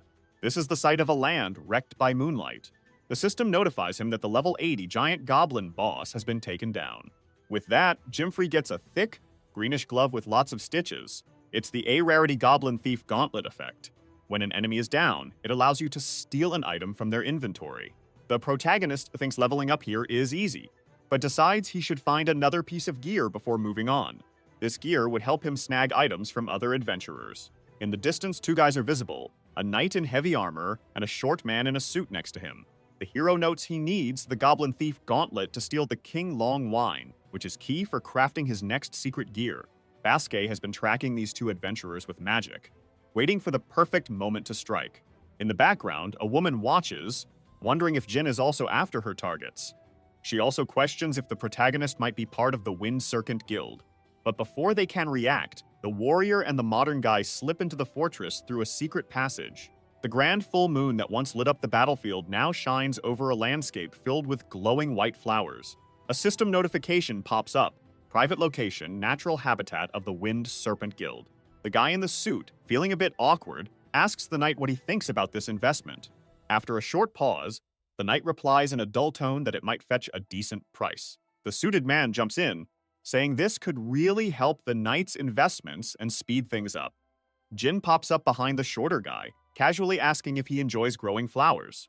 With a cheeky wave, the protagonist grins playfully, holding a flower like an angel trying to flirt. Everyone is stunned, staring at Jin, and wondering how he got there. Our hero confidently says that this flower, the Moonlight Azalea, is used for magical enhancements. This shocks everyone around. But Jin, unfazed, keeps going, explaining that growing these plants is illegal and against the association's rules. The man in the suit tries to defend himself while the knight stays quiet. To break the silence, the knight asks if Junfrey is a spy for the association. Jin jokingly denies it, saying he's not linked to them. He just wants the King Long Wine, and if they give it to him, he'll keep quiet about it. The businessman erupts in anger, cursing and threatening the hero.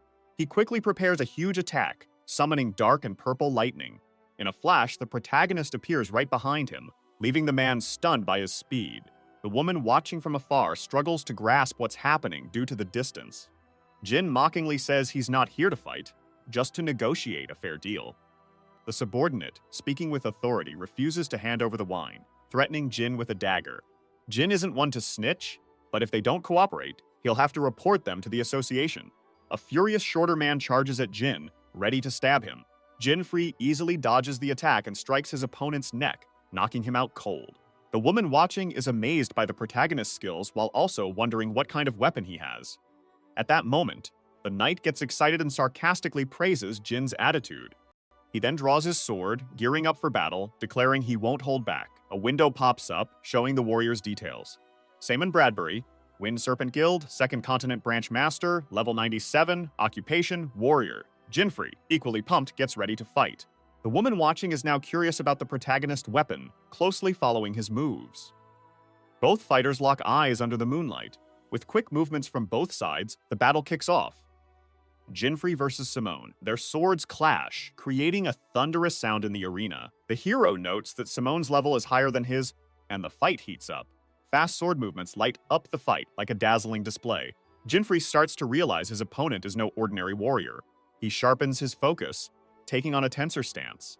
The woman watches the fight closely, noting that her reports only praise Jin's combat skills. But she sees that in terms of raw strength, Summonen's on another level. As the battle escalates, the protagonist gets pushed back by one of Summonen's strikes. The knight also sees Jin's skills, but arrogantly says the kid has no chance of winning. He compares Jin's attitude to that of a fictional hero, scoffing that in reality, he won't magically get stronger to beat the villain. Our protagonist boldly states he doesn't care if he dies or if he's a hero. What matters is reaching his goal, and nothing will stop him. Someone insults him and charges forward with a huge sword. Jinfrey is constantly attacked, forced into a defensive stance and pushed further back. Suddenly, Salmon feels something weird, like something's about to go down. In an instant, the warrior is shocked, and the observer can't believe their eyes. They both see something unbelievable. Jin is dodging and blocking all of Simone's hits with his eyes closed. Sivan wonders if this is some kind of magic, but he's never seen anything like it. The protagonist smirks a little as he pushes forward against Simone. After their swords clash in a precise move, the hero successfully deflects Simone's blade. Finally, a system window pops up, revealing that he's unlocked the Hello of Lucifer, his third ability. The system window says he's met the requirements to unlock the new skill. Jinfrey had to deflect attacks from his foes. Combining the experience from his last fight with the demon god, and this one, his skill level is now maxed out.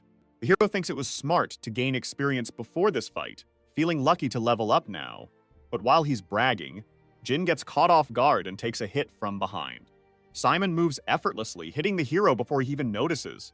The villain's sword goes right through the hero, causing his essence to spill out. Simone taunts Jin, saying he dropped his guard at a critical moment. He then adds that there's always someone better in the real world. Suddenly, Simone senses something behind him. In a flash, Jinfrey appears, mocking him and asking who's better now. Simone can't believe the protagonist is still alive. As the villain questions how this happened, our hero teases him with a confident stance. Before he knows it, the knight gets hit with the same strike he dealt earlier, this time from behind. As he panics, the truth hits him. He was caught in an illusion. This is the third ability of the Hello of Lucifer, Phantom Park. The system explains this skill traps opponents in an imaginary world, but it has a cooldown of 72 hours. Our protagonist starts talking about who's really the strongest right now, ultimately giving that title to the woman. She's surprised by his insights but stays as unfazed. Jinfrey then says he won't go against her and is focused on his goal, claiming he understands her aims as a spy for the association. Before leaving, he uses his Goblin Thief Glove to swipe a villain's wine. King Long Wine, Rarity S, finally calming down after snagging it. He hopes the next battle will be easier. Espy is furious about Jinfrey's sneaky move, but she lets him go. She starts thinking about how the ability she just saw works, concluding it must be an equipment skill. But she's also confused since these items weren't listed by the association, realizing this hero is something special. Arriving on the second continent, the protagonist heads to his workshop to craft a new item using the wine. The first thing he sees is two angry guys storming out, shouting and acting like kids, while he just smiles at the scene. As he enters the workshop, Jinfrey quickly defends himself from stuff being thrown at him, wearing an awkward grin. And there's the legendary blacksmith, Tobar. The half-dwarf yells and curses at the hero, saying he won't make anything for him anymore. Jin tries to negotiate, but the old man won't listen until the protagonist shows him the rarest wine. This finally grabs the blacksmith's attention, making him super excited. Our hero starts teasing him, realizing he has the upper hand, but gets hit with a few slaps in return. In his mind, the hero pictures his big goal after dropping off the wine to the blacksmith. It's a goal the system mentioned. Scorching Rock, a rank B item that could really shake things up. The two of them sit down for a serious chat. The old man starts to vent about his life while sharing drinks with the hero, but our guy stays focused on his main goal, snagging that secret rank item. Once the blacksmith is done complaining, the protagonist decides to catch some sleep, only to wake up the next morning with a surprise. The blacksmith handed him an item. Now Jin's got a pair of black boots glowing with a bluish energy. They're called Edaton's Legs, a secret rank item. They come with 3 abilities: Free Walk, Storm Teleport, and one still hidden as the system shows. Excited, the hero heads out for his next target, the Castle of Graces. Just as he's about to leave, the blacksmith gives him a non-alcoholic sake, a rank item. Alright then, I don't know about you, but I can't wrap my head around what non-alcoholic sake even is. It's like saying alcohol-free alcohol, but whatever. The two say their goodbyes on good terms, with the blacksmith wishing our hero luck. Current location, S-rank dungeon, Castle of Graces. Our hero steps into the castle, joining a small group of adventurers. He feels a chill, so he decides to drink the sake he got to warm up. And guess what? It worked! The drink warmed him up, and the effect lasts almost 2 hours. The other adventurers start asking him about his outfit and how foolish he must be to come here so underdressed. Jinfrey just ignores them, arguing with the system that he doesn't have time for this, because he's got only 2 hours to fight. That's the time limit in this dungeon, and if he stays longer, he'll lose half his stuff. He remembers the times he overstayed and had to grind for everything again, until he feels a huge magical presence. Noticing there are plenty of other adventurers around, He decides to find the demon god as fast as he can. Meanwhile, two adventurers a bit further away are struggling in a blizzard. They're having a tough time moving and suddenly come face to face with a giant rabbit monster. Kumakuris, a level 82 monster. They gear up for battle until Ginfrey interrupts them with a massive leap over their heads. Everyone, including the monster, stares in shock, completely confused. The protagonist thinks this feeling is amazing, like flying in a dream. This is his free walk ability, but he won't have time to relax as two more Kunakura show up to attack him. But a level 82 monster is nothing for him now. Ginfrey slices through them like they're nothing. The NPCs around start wondering who this boy is, the one they saw earlier. When they see his halo, they figure he must be a wandering spirit who can't find peace. And together, the two men and the rabbit monster start praying to bless what they think is a troubled spirit. Our hero's ability lets him hear everything, and he vows to take down the system if it says anything about this. Demon God Almud's castle. Finally, he's here. Our protagonist brags about how quickly he got to the castle, just 5 minutes. But he's soon caught off guard when he spots the spy in the same spot. He starts to think she might be after a secret piece of gear too. The woman quickly opens a way into the castle, surprising our hero. It wasn't a secret passage, she just smashed the door open with her hands. The boy feels lucky to have met this woman since her entrance made things easier for him. But then, a bunch of Kunakuras show up to fight him. He ignores them and activates his second ability, Storm Teleportation. Jin gets as close to the demon god as he can, but he can't go past the 9th floor. There's a catch to moving forward. He has to take down the sub-boss here. The hero brags about breaking a record for getting this far so fast, just as the door behind him slams shut. On the 7th floor of the castle, adventurers are freaking out as their superior attacks them. He claims he's doing this because everyone else is too slow and getting in his way. Garuda Gaston. The swordsman swiftly slices through one of his subordinates' jaws with his sword. Annoyed, he says they'll be the ones to blame for his punishment of losing half his stuff. The villain readies his attack, calling the others completely useless and suggesting they'd be better off dead. In the end, he slaughters them one by one as they beg for mercy. He spares one subordinate and yells at him for info on supplies and other soldiers. That subordinate just says he's doing his best. Garuda swings his sword threateningly, making the boy run off, promising to get what's needed.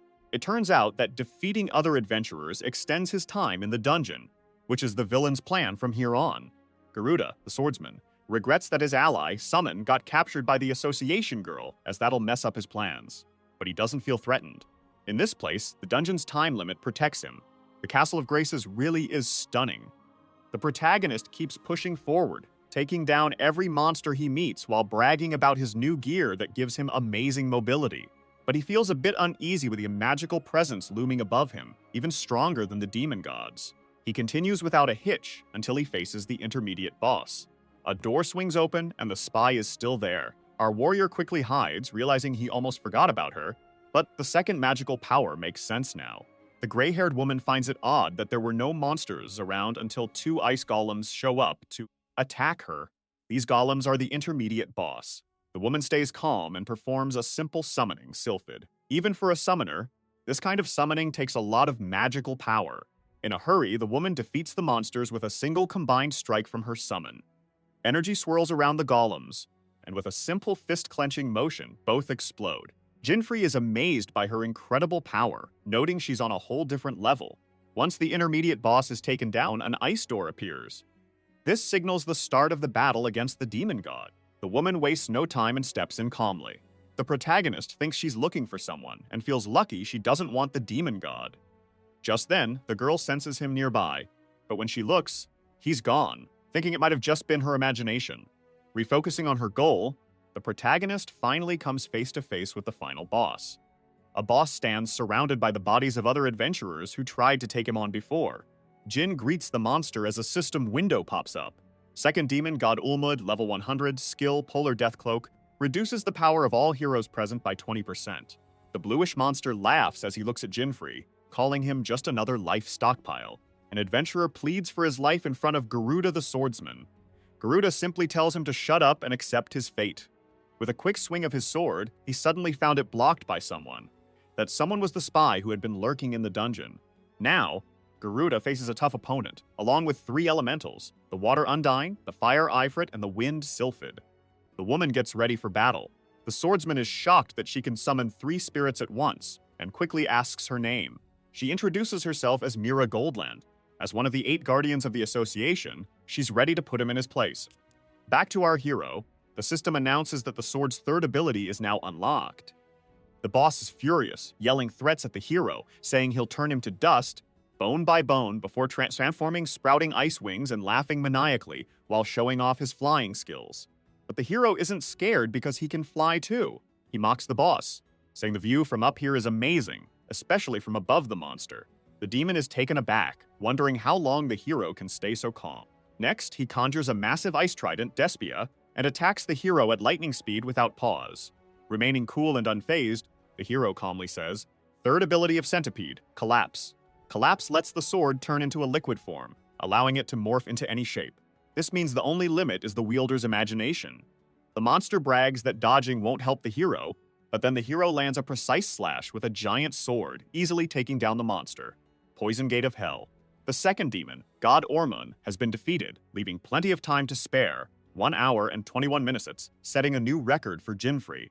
An adventurer barely hanging on, feels lucky that the hero saved him just in time. Now, the protagonist has another material, the Ice Chamber of Fang. Now, the only thing left for the protagonist to craft the elixir and save his mother is the ancestral red clay. The whole castle shakes from the clash between the spy and the swordsman. The woman starts chanting the spell Illusory Blazing Breeze. A burst of fire shoots toward the villain like a tower of flames. However, he deflects it with a simple swing of his sword. The gray-haired woman casts another spell, Furious Water Chain. But before her spell even reaches Garuda, he swiftly cuts through Mira's elemental. The hero watches the battle from a distance, realizing it's the trainer's doing.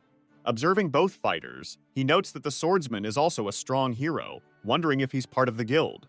The villain taunts the guardian, saying she should be ashamed of her title. Right after, he gears up for another attack. A massive hurricane of orange lights fills the area. Winds whip in every direction. The sheer force pushes Mira back. But before the swordsman can finish his attack, she is already dodged. The spy moves so quickly that all that's left is an afterimage, leaving the villain stunned by what just happened.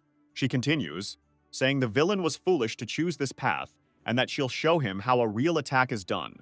Summon Spirit, the heaviest thunder spirit, Karen. A creature that looks like a mix of a dragon, horse, and wolf, surrounded by yellow lightning and electric blue flames as its fur. Garuva is terrified by what he sees and pleads with the woman to stop her attacks. She challenges him, asking if he ever stopped when his victims begged. Then she finishes with the spell Thunder God. A massive electric tower crashes down on the swordsman, defeating him instantly. A fitting end for a miserable man. Jinfrey thinks it would be a nightmare to have her as an enemy while trying to stay under the radar, but she quickly spots him, making him feel pretty uneasy. The Guardian says she doesn't mind him watching since he's not part of her mission. The protagonist wonders what that mission is and why she's after this specific group. Our hero shares that he took down the demon god, which is why it's no longer around. They say their goodbyes, with Mira mentioning they'll probably cross paths again. At the Elite Four Adventurers Association, we see Mira successfully capturing the criminal and locking him up. She's greeted by the vice president, who thanks her for her help and says this will set a great example for future criminals. But something catches the princess's attention. She's curious about a certain mysterious adventure, and at last we reach the 3rd continent. Our hero is happy that there's just one more demon god left to defeat, but he's got a problem. His sword is getting low on durability. If he faces the demon god like this, his sword will break and vanish for good. So, he decides to look for his next secret weapon. But first, the hero needs a place to stay for the night in the city. He asks for 2 rooms, one in the north and one in the west. Jinfrey and the receptionist share a look, and with a nod, she gives him access to a secret underground passage. This passage leads to a sort of fight club. We meet a boxer striking a victory pose, the strongest boxer ever, Mike Escalante. As always, he's quite the showman. Our hero remarks that at first he thought this was just an NPC joke, but it turns out he's a real challenge. To get his new weapon, he'll have to beat this opponent. A narrator introduces both fighters before the match kicks off. Micus Galdant versus Jinfrey Van. No outside weapons are allowed in this fight, and it has to wrap up in 3 minutes. All other rules follow standard boxing, points and knockouts. The first to hit 10 points wins, and without wasting any time, the bell rings. Mike makes the first move, pushing Jin against the ropes with his longer reach.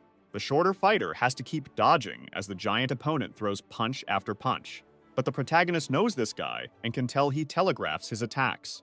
With his slow speed, dodging is a breeze. The narrator gets hyped about the smaller fighter skills, praising his footwork. Next, the hero throws a jab at Mike, who dodges, surprised by Jin's quickness. Now the protagonist is in the lead on points, making both fighters stare each other down seriously. Mike warns the hero not to get too comfortable since the fight is far from over. Shin gets even more excited, saying he knows that well and tells the champion not to hold back. The undefeated boxer grins, saying it's his time to shine. A huge hook comes at Jinfree, who dodges back in shock while Mike sizes him up. Apparently, the shorter fighter will tire eventually, and the champion won't hold back, throwing punch after punch. Jin gets lost in thought, trying to come up with a strategy to win this fight. With every point scored, his opponent gets stronger, like a scenario where defeat seems unavoidable. His thoughts are interrupted by a relentless flurry of attacks from the bigger fighter, keeping up the pressure and pinning him against the ropes. As Mike brags, our hero realizes that winning the fight seems impossible. But winning the battle? That's still on the table. The key to getting the hidden item is just to survive the full 3 minutes. Jin launches an attack, pushing the champion back as the clock keeps ticking. They trade punches until the bigger fighter lands a solid uppercut right on our hero. It's a heavy blow, but Jinfree stays on his feet. The undefeated champ shouts that the hero has held on for a while, but this is where it ends. Just before his punch lands, Jin counters with a perfect strike. Mike perks up, impressed by our boy. Jin replies that he won't go down easily, but time runs out and Mike Escalante wins with a score of 97-13. It's a rare sight for everyone watching. Mike thanks our hero for sticking it out, saying boxing is a clash of souls and fists. As a thank you, he gives him a gift. Before accepting it, the protagonist says he's honored to take it. Finally, he gets the 4th secret item, Soul Advantage, Secret Rank. He now has 3 abilities, Flame Fist, Counter X, and one still locked. Our hero finds himself in the desert, showing off his new item while taking in the vast landscape. This is the S-rank dungeon of the 3rd region, a desert worn by time. Our hero notes that this dungeon is special since there are no other monsters besides the demon god. But to run into him, you need either crazy luck or bad luck, as the chance is just 1%. This frustrates many adventurers, but our hero doesn't have time for that, complaining that this is yet another lousy system from a lousy game. Instead of hunting for the monster, he decides to make the monster come to him. The boy spots a coffin nearby and tries to lift it. Before he does anything, he apologizes for disturbing the spirit. He opens the coffin to find a glowing mummy inside. Jinfree then wonders if he should free the soul trapped within. Before he can finish his thought, the soul starts to glow even brighter. Then it flies off into the distance. At that moment, the hero's detection ability picks up a strong presence nearby. A heavy aura makes the ground shake. A crack starts to form in the ground near our hero. This is the 3rd demon god, Jackal. He has finally shown himself. The boy thinks about the dungeon's name, the Tomb of the Lost Soul, which means this is where lost souls end up. Then Jackal speaks, accusing the hero of desecrating the tomb. The system shows his level is -150. He is the guardian of the dead, the watcher of the fallen, the demon god Jackal. The monster tells June he has committed a serious sin by disturbing that soul, claiming his punishment will be death, and he's ready to carry it out. But the hero stands firm. He puts on his new gloves, flashing a confident grin. They both call each other out for a fight. The Jackal starts weighing the hero's soul on his scales, just like the god Anubis used to do. He measures the weight of the protagonist's soul to decide his fate. On one side, the body. On the other, the soul. The body turns out to be heavier. The system announces that the scales have decided his soul's fate, and it comes back to the hero. Plus, all his stats drop by 30%. The Jackal mocks the boy for challenging him, but the hero saw this coming, since it was the price for messing with his soul. Still, he's ready to take it to find the boss faster. Now, he must take down the monster before it gets unpredictable. Dark bullets. The monster launches a bunch of dark energy spears at our hero, who starts dodging like usual. Jumping and weaving through them, the hero seems to handle the attack fine, but he realizes his illusion magic doesn't work on this creature. So, this fight will be a simple brawl. The hero tries to punch the demon, but it just dodges. Once again, the monster uses its black bullet magic. The hero dodges and sets up for an overhead punch. In a scene straight out of One Punch Man, he throws a powerful punch at the monster, which blocks it with its scepter. Right after that, black bullets are fired at point-blank range, and Jin dodges by moving back. After recovering, he notices he feels more worn out than usual from the debuff. But before he can think more about it, he gets a call from Emilia, making him worry about his mom, and then more black bullets come flying at him, nearly hitting him. He dodges again. The hero struggles to concentrate on the fight because of the call, making things tougher, but he doesn't back down and aims to finish the battle quickly. Next up, a black vortex, another spell from the jackal. The monster starts flying with cosmic energy swirling around it. But Jinfree is done waiting and activates a new move, igniting his hand in flames. The demon looks shocked, as if it recognizes the magic. The system then tells him this ability doubles Jin's strength, but makes him lose HP every second. Our hero lets out a battle cry as he uses the Flame Fist ability. He gets ready to strike. Then a crushing punch lands right on the monster's face, sending it flying back several meters. The boss tries to recover and glares at the hero with pure hatred. He says the attack was pathetic and laughable. Jinfree, now hovering above the monster, says it sounds way cooler to him. Insulting and threatening the hero, the monster prepares to cast another spell. The boy starts trembling, recognizing the attack.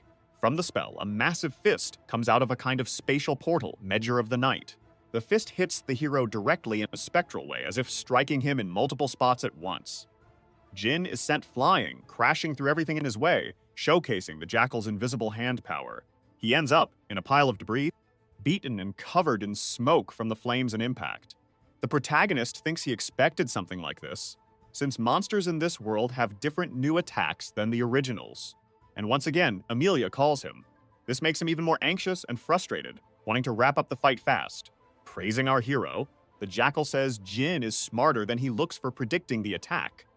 The protagonist tries to thank him humbly, but before he can finish, the monster gears up for another attack. Jin's new ability is strong, but it drains his HP over time, putting him in a risky spot. He was about to launch another attack when Emilia calls again. This throws him off, nearly getting him hit. With all the constant calls, Jinfree decides to teleport away to take the call, totally surprising the boss. Caught off guard, the boss is frustrated and can't figure out where the hero went. The protagonist hides a bit further away and finally picks up Emilia's call. He tries to ask why she's so urgent, but she cuts him off, demanding to know where he is. Jin attempts to explain he's busy, but he is stunned by what she says next. It's about their mom. The girl crying tells him their mother doesn't have much time left and could go at any moment. Jin can't believe what he's hearing. Panic fills his eyes as Emilia cries out in desperation. Suddenly, the boss appears behind them, saying he shouldn't be underestimated. The hero regrets being found so easily but doesn't waste any time. He ends the call, promising to come back as fast as he can. The monster remarks that the protagonist won't escape so easily after such a terrible sin and starts charging another meteor of the night. But our hero dodges it effortlessly, his face serious, as he charges his fist with flames again. He apologizes to the monster before throwing his final punch. Then, he activates his flame fist to finish the fight. But unexpectedly, the monster blocks the attack with one hand, showing no reaction.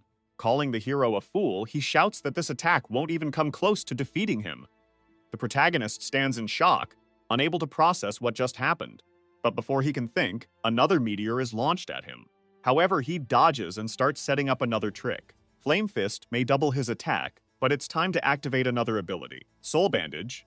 Counter X lets the user send an attack back to the opponent. The jackal is caught off guard, and a punch lands squarely on its snout. With a battle cry, the villain takes a full-force hit, his face twisted as he's sent flying. He spins through the air several times before crashing headfirst into a rock in the distance. In his last moments, the demon spits blood everywhere after smashing his head against the rock. A path of destruction marks the end of the fight, a strike doubled by Jin's attack and tripled by the monster's own force. He had warned that this would be the end. Demon God Jackal, level 150, defeated. Now, with everything he needs, our hero rushes home to see his mother. First continent, that familiar place. A nun, a man, and a girl are gathered around the sick woman. Jinfree bursts through the door, calling for Emilia, and immediately asks about his mother. Emilia greets him, but before she can say anything, the doctor tells him that Jin's mother is in her final stages. She won't survive the disease much longer. The woman is in really bad shape, with dark spots all over her body. Apparently, her mana deficiency has caused low blood pressure, which could lead to cardiac arrest soon. Not even the best doctors in the kingdom can save her now. Emilia, in tears, calls out to her mother, but Jinfree quickly reassures her, saying everything will be okay. He won't let his mother die here. He will heal her, no matter what. Everyone is stunned, struggling to grasp how he pulled that off. Akiro uses up all his remaining points to boost his intelligence. The system alerts him that his alchemy level is now at 250. Using all the materials he's collected so far, the main character starts crafting a new item. It's a universal elixir, a rare item that can cure any illness or negative effect. Finally, the elixir that will save his mom is ready. The doctor, in disbelief, mentions he once studied this elixir, but thought it was just a myth. Amelia, completely shocked, asks how her brother even got something like this. Jin, in a rush, tells her he'll explain later. He then goes to his mom. Seeing her in such a hopeless state, he realizes that with his alchemy skills, he can create amazing items, and this elixir is just in time to save her. As he gently gives her the elixir, he begs her to wake up, holding her close while Amelia watches. Slowly, his mom opens her eyes. Seeing her two kids in front of her, she wonders what happened. Before she can say anything, Amelia shouts her name and jumps into her arms, hugging her with joy. Jin, relieved, smiles as he sees his mom healthy again, asking how she feels while she still wonders how all this happened. His mom starts to remember, realizing the last thing she recalls is being in bed. Amelia, frustrated, yells that everyone was super worried and that Jin was the one who saved her. Their mom is still trying to wrap her head around everything, just waking up from a coma. The doctor steps in to explain more about the elixir, leaving her stunned. How did her son get something so precious? Hiro reassures her that she doesn't need to stress about that. Seeing her healthy is what matters. Suddenly, she yells at them not to jump to conclusions. The siblings look at her, confused and uncomfortable, not getting why she's upset. Their mom shouts Jinfree's name, pointing at him, and starts scolding him for leaving without saying anything. Jin tries to defend himself, but his mom cuts him off, not wanting to hear his excuses. Our protagonist just sits back, accepting the lecture coming his way. The doctor says goodbye to the family, while their mom keeps yelling. Amelia tries to defend Jin, explaining that he became an adventurer just to save her. The protagonist starts whining, feeling both happy and sad, saying the elixir worked a bit too well. His mom, calming down, says she understands but still worries about how she would have reacted if he got hurt because of his reckless choices. Jin's face softens, feeling fulfilled as he hears her words, and she tells him that since he's safe, there's no problem anymore, and orders him to go out and defeat some demons or whatever he wants. Everyone is left in shock at what she just said, not getting the meaning behind it. The lady, completely confused, asks Jin how long he's been thinking about the same thing. She says he has the same eyes as his dad and acknowledges that now he's truly happy. Our hero agrees with his mom, who tells him to follow his dreams now that she's okay. But there are some conditions. First, he has to keep in touch, and second, he must not die no matter what. I think I could promise that second one too if asked. Jin simply agrees and makes the promise. Finally, his mom thanks him with a warm hug and asks him to be careful out there. Jin says goodbye, promising to take care of himself and telling his family he'll see them again. Everyone watches this end of a journey with joy as a beautiful landscape reflects the meaning of it all. Jinfrey thinks that maybe one day, by getting rid of all the evil creatures, peace will finally come to their world. But if that doesn't happen, he might need to do more than just fight some demons. There could be something deeper tied to his past life. Then, we see the Colosseum of the Third Region, the Olympic battle arena. Our hero strolls through the crowd, grinning as he takes in the scene. A voice announces the start of the 11th Intercontinental event to find strongest fighter. The crowd erupts with excitement, and our protagonist covers his ears, thrilled by all the energy around him. We learn how this tournament works. To enter, a participant needs to be at least level 150. If they go above that, their level gets capped at 150, but they can still use any items they have. As our hero walks through the crowd, he thinks about what's at stake in this event. Suddenly, something catches his eye. The other adventurers around him seem pretty strong. He spots a guy in a blue cloak with black hair, along with an older man with gray hair and someone in the back hiding their face. The adventurer realizes those here aren't just after money, they're after an SS rank item, a scroll for changing occupations. But before he can think more, the event kicks off, measuring everyone's mana and attack levels. This is to rank each participant. The top 8 will move on to the main tournament, and everyone places their right hand on a magic circle. Their mana starts getting scanned. Finally, the results pop up on a big screen for everyone to see. Jin's rank is shockingly low, dead last out of 2,189 participants. He realizes that his class keeps his mana low, plus he's still not at level 150. Next, they measure attack power. A briefcase with a fist icon appears in front of everyone, showing the new way to measure this stat. Our protagonist feels anxious, waiting for his results. He gets ready to unleash his strongest attack, the Fire Fist. This magic doubles his attack, so he feels confident. Combining it with his counter X, he prepares a punch with 6 times the power. Everyone around him watches in shock. One adventurer asks another how this is even possible. But then the big screen cuts in, announcing it's time to reveal the results. Jimfrey takes first place, followed by Lyuba, Jeneth, Grange, and Sibo. Our hero admits he was nervous about failing the first test, but now he feels relieved. The announcer adds that after adjusting the results, the rankings have changed. Grinchud is now first, with Rami, Polmir, Jinfrid, Sibo Jeneth, Leota, and Ozishan following. The hero looks at the results with satisfaction, while those around him seem annoyed. Someone catches Jin's attention. That someone is Mira, frustrated that she keeps ending up in the same spot as him. Jin is confused, shouting at her for being above him again. Mira asks if he didn't hear her, questioning why he's always where she is. The protagonist insists he has nothing to do with that, but Mira starts thinking about everything she just witnessed, the odd equipment, and that mysterious boy. She's curious to learn more about him, but Jin interrupts, asking if she's also after the scroll. The spy simply replies that yes, she's interested because once you get stronger, that desire is hard to shake. Our hero realizes Mira is actually Rami, using a different name to stay under the radar. Meanwhile, the event's announcer declares that the event is about to kick off. With the 8 chosen fighters ready, the match lineup is locked in. The winner walks away with the gold and the scroll. Jin says he'll take on Mira if he wins the first round. Mira doesn't seem bothered, just wishes him luck and strolls off looking annoyed. Jinfrey isn't a fan of her attitude but brushes it off. The fight is about to kick off, and his opponent looks worried about Jin's ranking. The crowd mocks our hero, doubting his skills and not taking him seriously. He doesn't let it get to him. His next opponent is Gringe Mistar, who also happens to be an alchemist.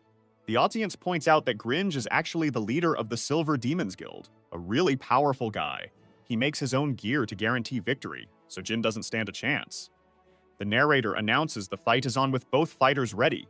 Jin stares at his opponent, not taking him too seriously. The alchemist gripes about having to fight someone so average, but before he can finish, Jin disappears from view and lands a fiery punch right under his chin, followed by a flurry of punches without pause. The alchemist can't even react, taking hit after hit, ending with Jin's spinning kick that sends him crashing into a wall at the edge of the stadium, breaking it apart. The alchemist is totally wrecked and can't even get up. The audience is left stunned by what just went down. They start shouting questions, shocked at how this even happened. The narrator declares the fight is over. Grinch has been defeated. Our hero wonders if he might have gone a bit too hard on the poor guy. Mira notices Jin's new item, even more curious about him now. But there's no time to think as the second round kicks off, with Mira facing Azashun. The crowd, filled with rowdy fans, complains about a woman being in the ring, saying it's only for men. They tell her to go back where she belongs, using woman as an insult. Our hero starts to lose his cool, feeling down from all the nonsense. But the narrator jumps right into the next fight. The old man from earlier is now up against the spy. He sarcastically compliments her looks, making Mira give him a disdainful look. Then, like a typical sleazy old man, he says he'll go easy on her if she lets him touch a certain spot. But before he can finish, Mira summons 2 elementals, Ifrit and Sylphid, with a single attack, unleashing an uncontrolled heat breath. The arena fills with screams as the audience stares in shock. And just like that, it's over. The winner is none other than Rami Elias. Even Jin, watching from the sidelines, is amazed at how fast the fight wrapped up. A bit later, after the first rounds wrap up, the next battles are announced. The semifinals will be Jinfrey Van Raid against Rami Elias, and Ludafactor versus Jeneth Cimmerian. Jin looks at Cimmerian with suspicion, sensing he might be as strong as Mira, or maybe even stronger. The narrator cuts through the tension, announcing the next battle. Jinfrey versus Rami, both now face-to-face. Lice Bai taunts our hero, saying he still has time to back out. But Jin stays calm, saying it's the perfect chance to find out who's really stalking who. Then the battle kicks off. Elemental summoning. Yifrit is the woman's first move. Jim gets ready for the attack, taking a defensive stance. The crowd that was teasing the girl now cheers for her in unison. The protagonist thinks that even one elemental would be tough, but this girl is something else. Mira calls forth 2 more elementals, the electric dragon and the water mermaid. The adventurer remembers her pulling off 3 summons at once before, and he knows that's going to be a problem for him. The narrator shouts that he's never seen anything like this, urging Mira to finish off the boy. The girl tells Jin she knows what he can do, so she won't hold back. Jin thanks her for the honor while shifting to a more aggressive stance. The water dragon wave marks the start of her elemental attack. Our protagonist gets ready to counter, but the attack fizzles out right in front of him. Jin quickly dodges, realizing this was meant to catch him off guard from another direction. Mira uses her second ability, Thunder Shell. The dragon readies itself to strike Jin, who carefully watches its movements. Our heroes seem taken aback by how fast the summoning is. The crowd is amazed by the show, and Jin barely escapes a hit that nearly wrecked a third of the arena. He feels lucky to have dodged it since that could have been the end for him. But before he can think further, the spy launches her third attack, Flame Bomb. This time, the hero reacts with his Fire Fist, blocking her magic. She looks at Jin in shock, which quickly turns to anger. The protagonist seems to be getting nervous about the whole situation. It even looks like the girl wants to take him out. This woman is odd, but there's no denying she's incredibly strong, able to end the fight in a flash. Mira muses that she might have overestimated the adventurer, but Jin counters, saying all she does is summon and give orders, and that she's the one overestimating. Mira gets pumped by this, saying she'll put Jin in his place. The crowd goes wild, shouting for the girl to finish him off. Then they start placing bets, with almost everyone wagering on her victory, which annoys our protagonist a bit. Jin just wishes they'd quiet down and tries to ignore them. Mira thinks about how she's heard of the people from this place but didn't expect them to be so annoying. She smiles at Ginfrey, who responds with an irritated look. But there's no time for that. The warden orders her summon Karen to wrap this up fast. The dragon charges straight at our hero, and here comes another attack, Thunder God. A huge lightning bolt strikes down, and Jim barely dodges it at the last second. However, he doesn't expect to land right in front of another summon, Undine, who's gearing up for another hit. Jimfrey thinks that even with 3 summons, he needs to stay calm and wait for a chance to counter. So he starts running, drawing the attention of 2 summons, admitting that even though it's frustrating, Mira is really strong as he glances at her. Mira watches everything confidently, while Ifrit stands guard behind her, meaning she knows Jin's moves and that Ifrit can protect her from them. With 2 elementals attacking the boy non-stop, things get really tough. Our protagonist starts losing patience and decides to go on the offensive once and for all. He uses his teleportation to shake off his attackers. This surprises the girl since she didn't know he had that ability. Jinfrey appears right next to her, already charging a flaming punch. A punch comes in fast, aimed straight at the spy. She spots the attack at the last second. Our hero is already bragging about finally hitting her, but she vanishes in a flash, just like she did against the swordsman. With a confident shout, he casts Whirlwind Blade next. The water elemental charges at our hero, catching him off guard with its speed. He realizes that Mira was just an illusion that turned into this new elemental. Then, a brutal attack hits Jinfrey. The arena falls silent, filled only with steam. The crowd is stunned, while Mira thinks Jin couldn't survive that, but to her surprise, Jinfrey is still on his feet. A strong wind sweeps through the arena, clearing the steam. Our hero gasps, saying that was close. If he hadn't teleported, it would have been game before. Mira can't believe what just happened. She has no idea how he dodged. Jin, now pumped up, says it's not over yet as he readies another flaming punch. He charges at the spy wildly, while Mira wonders how he keeps using such powerful moves. Without wasting a moment, she tells Ifrit to guard her. The protagonist gets ready to strike the elemental, who waits cautiously. They lock eyes until their fists clash, canceling each other's attacks. She insists it's pointless for the hero to keep going, since she can just nullify his moves. But Jun is ready for that, and he starts hitting Ifrit with a flurry of punches. She argues that it's useless. No matter how many times he tries, their attacks just cancel each other out. But with a shout to the wind, Ginfrey takes off his gloves. Mira is surprised by this, but she has an idea of what's coming.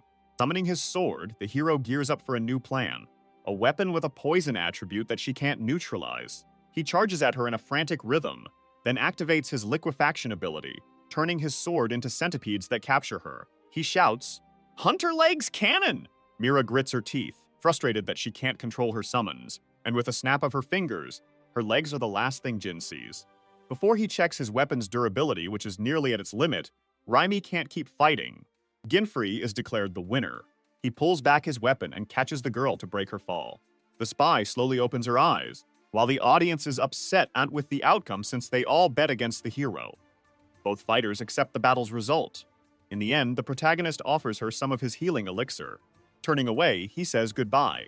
Finally, Mira admits the protagonist is not to be underestimated. A system window pops up, saying Mira is captivated by Jin's gear. She starts to get fascinated by his abilities, saying she can't contain her excitement, while the narrator announces the next round, Ryuta Factor versus Jin Cimmerian. Both are now on the battlefield. The monk brags that the fight will end in an instant, but his opponent isn't fazed. Jin feels a ton of pressure from the situation, looking at both former fighters. The battle wraps up before anyone even realizes what just happened. Jin's Sumerian. Occupation, Master Swordsman. He glances at the protagonist, and they share a look at the end. Jin is freaked out about facing this opponent in his final battle, and the narrator confirms that this is his fate. Jin Frey on one side, and Jin's on the other. The last round of the tournament is about to kick off, with both fighters stepping forward. Mira teasingly tells Jin to try not to get killed in the arena, while the protagonist tells her to mind her own business. They glare at each other, and a tense silence fills the arena. Now that everyone's ready, the round starts. Once again, Jean says his famous line about everything ending in an instant. Our hero thinks he looks pretty cool in that pose, but he's definitely overestimating himself. Their skill levels are likely pretty close, so the best bet is to finish this quickly. Third ability, Battle Title. A system window pops up, showing the battle title for 3 minutes. All of the user's stats double. To unlock the third ability, you just need to use the first two. His stats shoot up uncontrollably, but it comes at a steep cost. If the opponent isn't beaten in 3 minutes, the bonuses will disappear. A purple aura surrounds Jeans, who declares he won't waste any more time in this fight. Jeans rushes at the boy, swinging his sword in a sideways slash aimed at his neck. But Jin ducks and steps back to dodge. The pressure is still intense. Jeans keeps landing blow after blow. Jin realizes his opponent's skills are super tough to handle, and this guy is on a whole other level. He can't figure out why this fighter wants the occupation change scroll so badly, since it would unlock new abilities and stats. The protagonist struggles to keep up with his opponent, while John remains calm, as if he's not feeling any pressure. With a quick sideways strike from Jeans, Jin jumps to dodge, landing right behind him. Then he charges at him, attacking non-stop, but he ends up missing. Jeans easily dodges, leaving afterimages behind with his insane speed. The swordsman asks if this is all Jin has, calling him as slow as a fly. Jin stays quiet in response, but he's really worried inside. This swordsman is a serious problem. Round 1 ends, and round 2 kicks off with the protagonist's stats boosted. Jeans notices the change, and after Jin's stats go up, he charges at the swordsman, thinking there's no way his opponent can stay calm now. But Jeans says that even though Jin is faster, he's still slow. Our hero tries to counterattack, but it doesn't work. The samurai expected something like this, calling his opponent knave. An explosion of energy fills the arena, and we see Jin thrown far away, screaming in pain. Mira is shocked by what just happened. As Jinfrey struggles to get up, he admits he didn't think Jin's would be this tough, but before he can react, the master unleashes a new move called Radiant Flash. His sword starts glowing, and bluish lightning bolts surround him. A wave of energy shoots toward our hero, causing a huge explosion at the arena's edge. But the boy manages to teleport away just in time, reappearing in the arena. This teleportation is the hardest skill for a swordsman to master. Seeing this, our protagonist gets really worried about what's coming next. The crowd is going wild over the show, while Mira watches closely, eager to see how our hero will escape. Both fighters lock eyes. Round 2 wraps up, and round 3 kicks off, with Jin getting even stronger. This is the final round. Our hero takes a deep breath, gearing up for the fight. It's now or never. He activates his Fire Fists ability, showcasing his blazing fists to his opponent. But the swordsman isn't fazed. He senses the shift in the air, but stays confident. Mira comments that the next attack could change everything. Both fighters rush at each other, throwing punches, while Jean yells out another attack. Jinfrey dodges the blow and appears behind Jean, readying another punch, but Jean also manages to evade. The battle heats up as both fighters stay laser-focused. Jin seizes the moment to summon his sword again, catching the swordsman off guard. No time is wasted. The protagonist activates his ability to transmute the sword, turning it into several stones that surround his opponent. The swordsman quickly realizes these stones are poisonous, but that wasn't the main plan. While distracted, Jin lands a precise flaming punch right in his gut. The hit is effective, and Jin declares that the fight is about to end. James panics, trying to strike the protagonist again. But Jin disappears right before his eyes and reappears above him. Jin has one last ability to unleash, Dragon God's Tempest. Fight against an occupation master. Jeans watches as the adventurer rises, surrounded by fierce winds, and a massive Chinese dragon appears in front of him. Panicking, he attempts to dodge the attack, but gets hit directly, crashing into a wall. Now completely defeated on the other side of the arena, he leaves a path of destruction behind. He can't get back up. John Sumerian is out of commission. Jin Free Van Raid takes the victory. Harihiro celebrates, relieved he won just in time as his gear was about to break. Mira watches from the sidelines, then turns away, realizing she needs to become even stronger. The champion title goes to Jimfrey, along with the tournament prizes. In the S-rank dungeon at Ruvenam's ruins, the boy finally gets the scroll and celebrates. He quickly grabs it with both hands. But the main character has other plans for it. He chooses to decline the evolution and confirms his choice. The system then asks if he wants to equip the item instead, and he excitedly selects yes, getting what he wanted. Suddenly, the scroll starts glowing with a golden light. This secret command from the ruins triggers a hidden event. The scroll warps in front of the adventurer and transforms into a new item, the Necklace of Memories. Now, our hero has the 5th secret item. He reflects on his amazing journey and the challenges he's faced. All of this has led to this moment, and he's ready to head to the 4th continent through a portal. As he climbs on top, he declares that this continent is totally different from the others, with way better items. He has no reason to wait, so he teleports and a bright sun appears. Welcome to the 4th continent, a lively beach full of fun and attractive people, like a beer commercial. Jinfrey notes that this place is pretty dangerous while watching everyone have a blast. He adds that it's like paradise for adventurers to unwind. But those who come here might get lost in all the fun and forget their real lives. Someone calls out to the hero. A Mecha Mimi, a half-cat guy with gray hair, stands in front of Jin. Jin recognizes him as Kukuru, an ocean wolf and guide from the resort. Kukuru happily offers to show the protagonist around, and a system window pops up revealing Kukuru's job as a bandit and thief. He asks for the hero's name, and Jin replies Jinfree, but insists he doesn't need a guide. However, the wolf clings to Jin's arm, cheerfully repeating his name and insisting he'll show him everything. Jin tries to break free, saying he doesn't have time for this. The little guy gets bored and tells him to figure it out on his own. He gives Jin a pat on the shoulder and waves goodbye as he walks off. Jin watches from a distance as the wolf leaves with a cheeky grin. He finds the whole thing odd, but decides to ignore it and keep walking. Before moving on, he checks his gear one last time. Suddenly, he realizes something shocking. One of his items is missing. His gloves have been stolen. After just a moment of thought, he figures it out. The little guy was a pickpocket. Well, the system had warned him, but still. The wolf strolls away, celebrating his theft. He hums a happy tune, thrilled to have snagged a good weapon, and declares he's going to sell it. And that's a wrap for this video. If you don't want to miss the next part, hit that notification bell, and see you next time on Tav's channel.